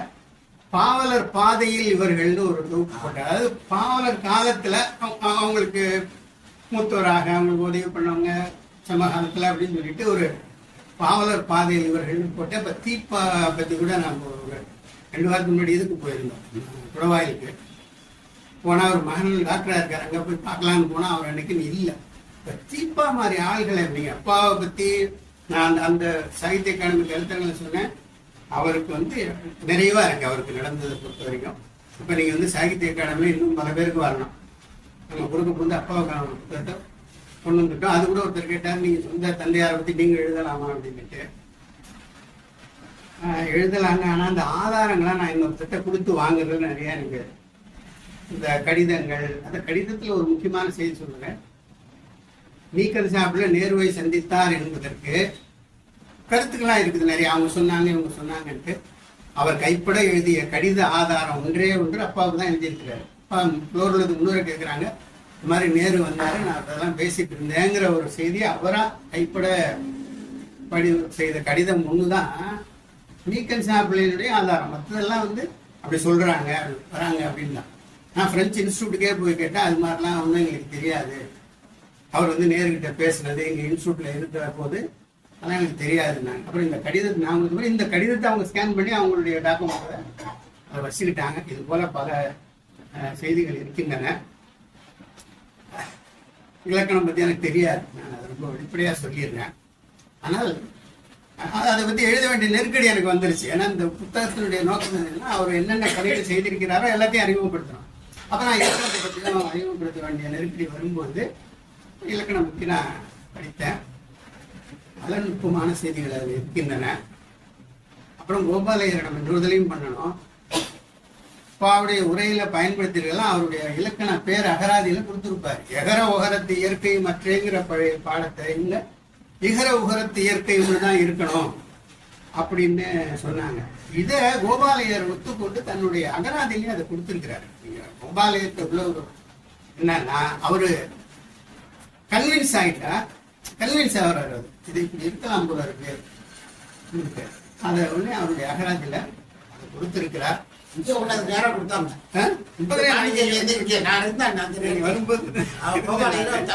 அப்புறம் பொதுவா நான் அப்பா இப்ப திருக்குறள் போயிட்டாரு நம்ம மாறவர்கள். தெற்கு வீதியில திருக்குறள் பேர் கூட்டம் நடக்குதுன்னா நான் வேற பாதையில சுத்தி போயிடுவேன். இந்த அப்பா போகக்கூடிய எந்த நிகழ்ச்சிக்குள்ளேயும் அப்பாவோட தொடர்புடைய யாரோடையும் ரொம்ப பேருக்கு பழைய ஆளுங்க மட்டும்தான் தெரியும் இவருடைய மகன் இன்னாரு என்னுடைய உருவம். மற்றபடி ரொம்ப பேருக்கு பையன் இருக்காராம்ல, அங்க வேலை கலந்தையில் இருக்கிறாராம்லன்னு தான் தெரியுமே தவிர தெரியாது. இப்ப இதெல்லாம் பார்க்கிற போது பல செய்திகள் இருக்குன்னு சில செய்திகள் நம்ம அவர்கிட்ட கேட்டிருக்கணும். அது வெல்சாம் நிறைய கேட்டாரு, அவர் இப்பவும் சந்தேகம் இருக்குன்னு சொல்றாரு. இது போல இருக்கிறது. இன்னும் சில பணிகள் செய்ய வேண்டியிருக்கு தொடர்ந்து. நீங்க அந்த கவிதை எழுதுனா நான் அது எல்லாமே ஸ்கேன் பண்ணி உங்களுக்கு தரேன். தம்பி கடந்த கவியரசு பத்தி ஒரு நூல் அவர் யாருன்னு பாடலாம் தெரிஞ்சு, அது மாதிரி ஏன் இந்த பணியா இருக்க கூடாது?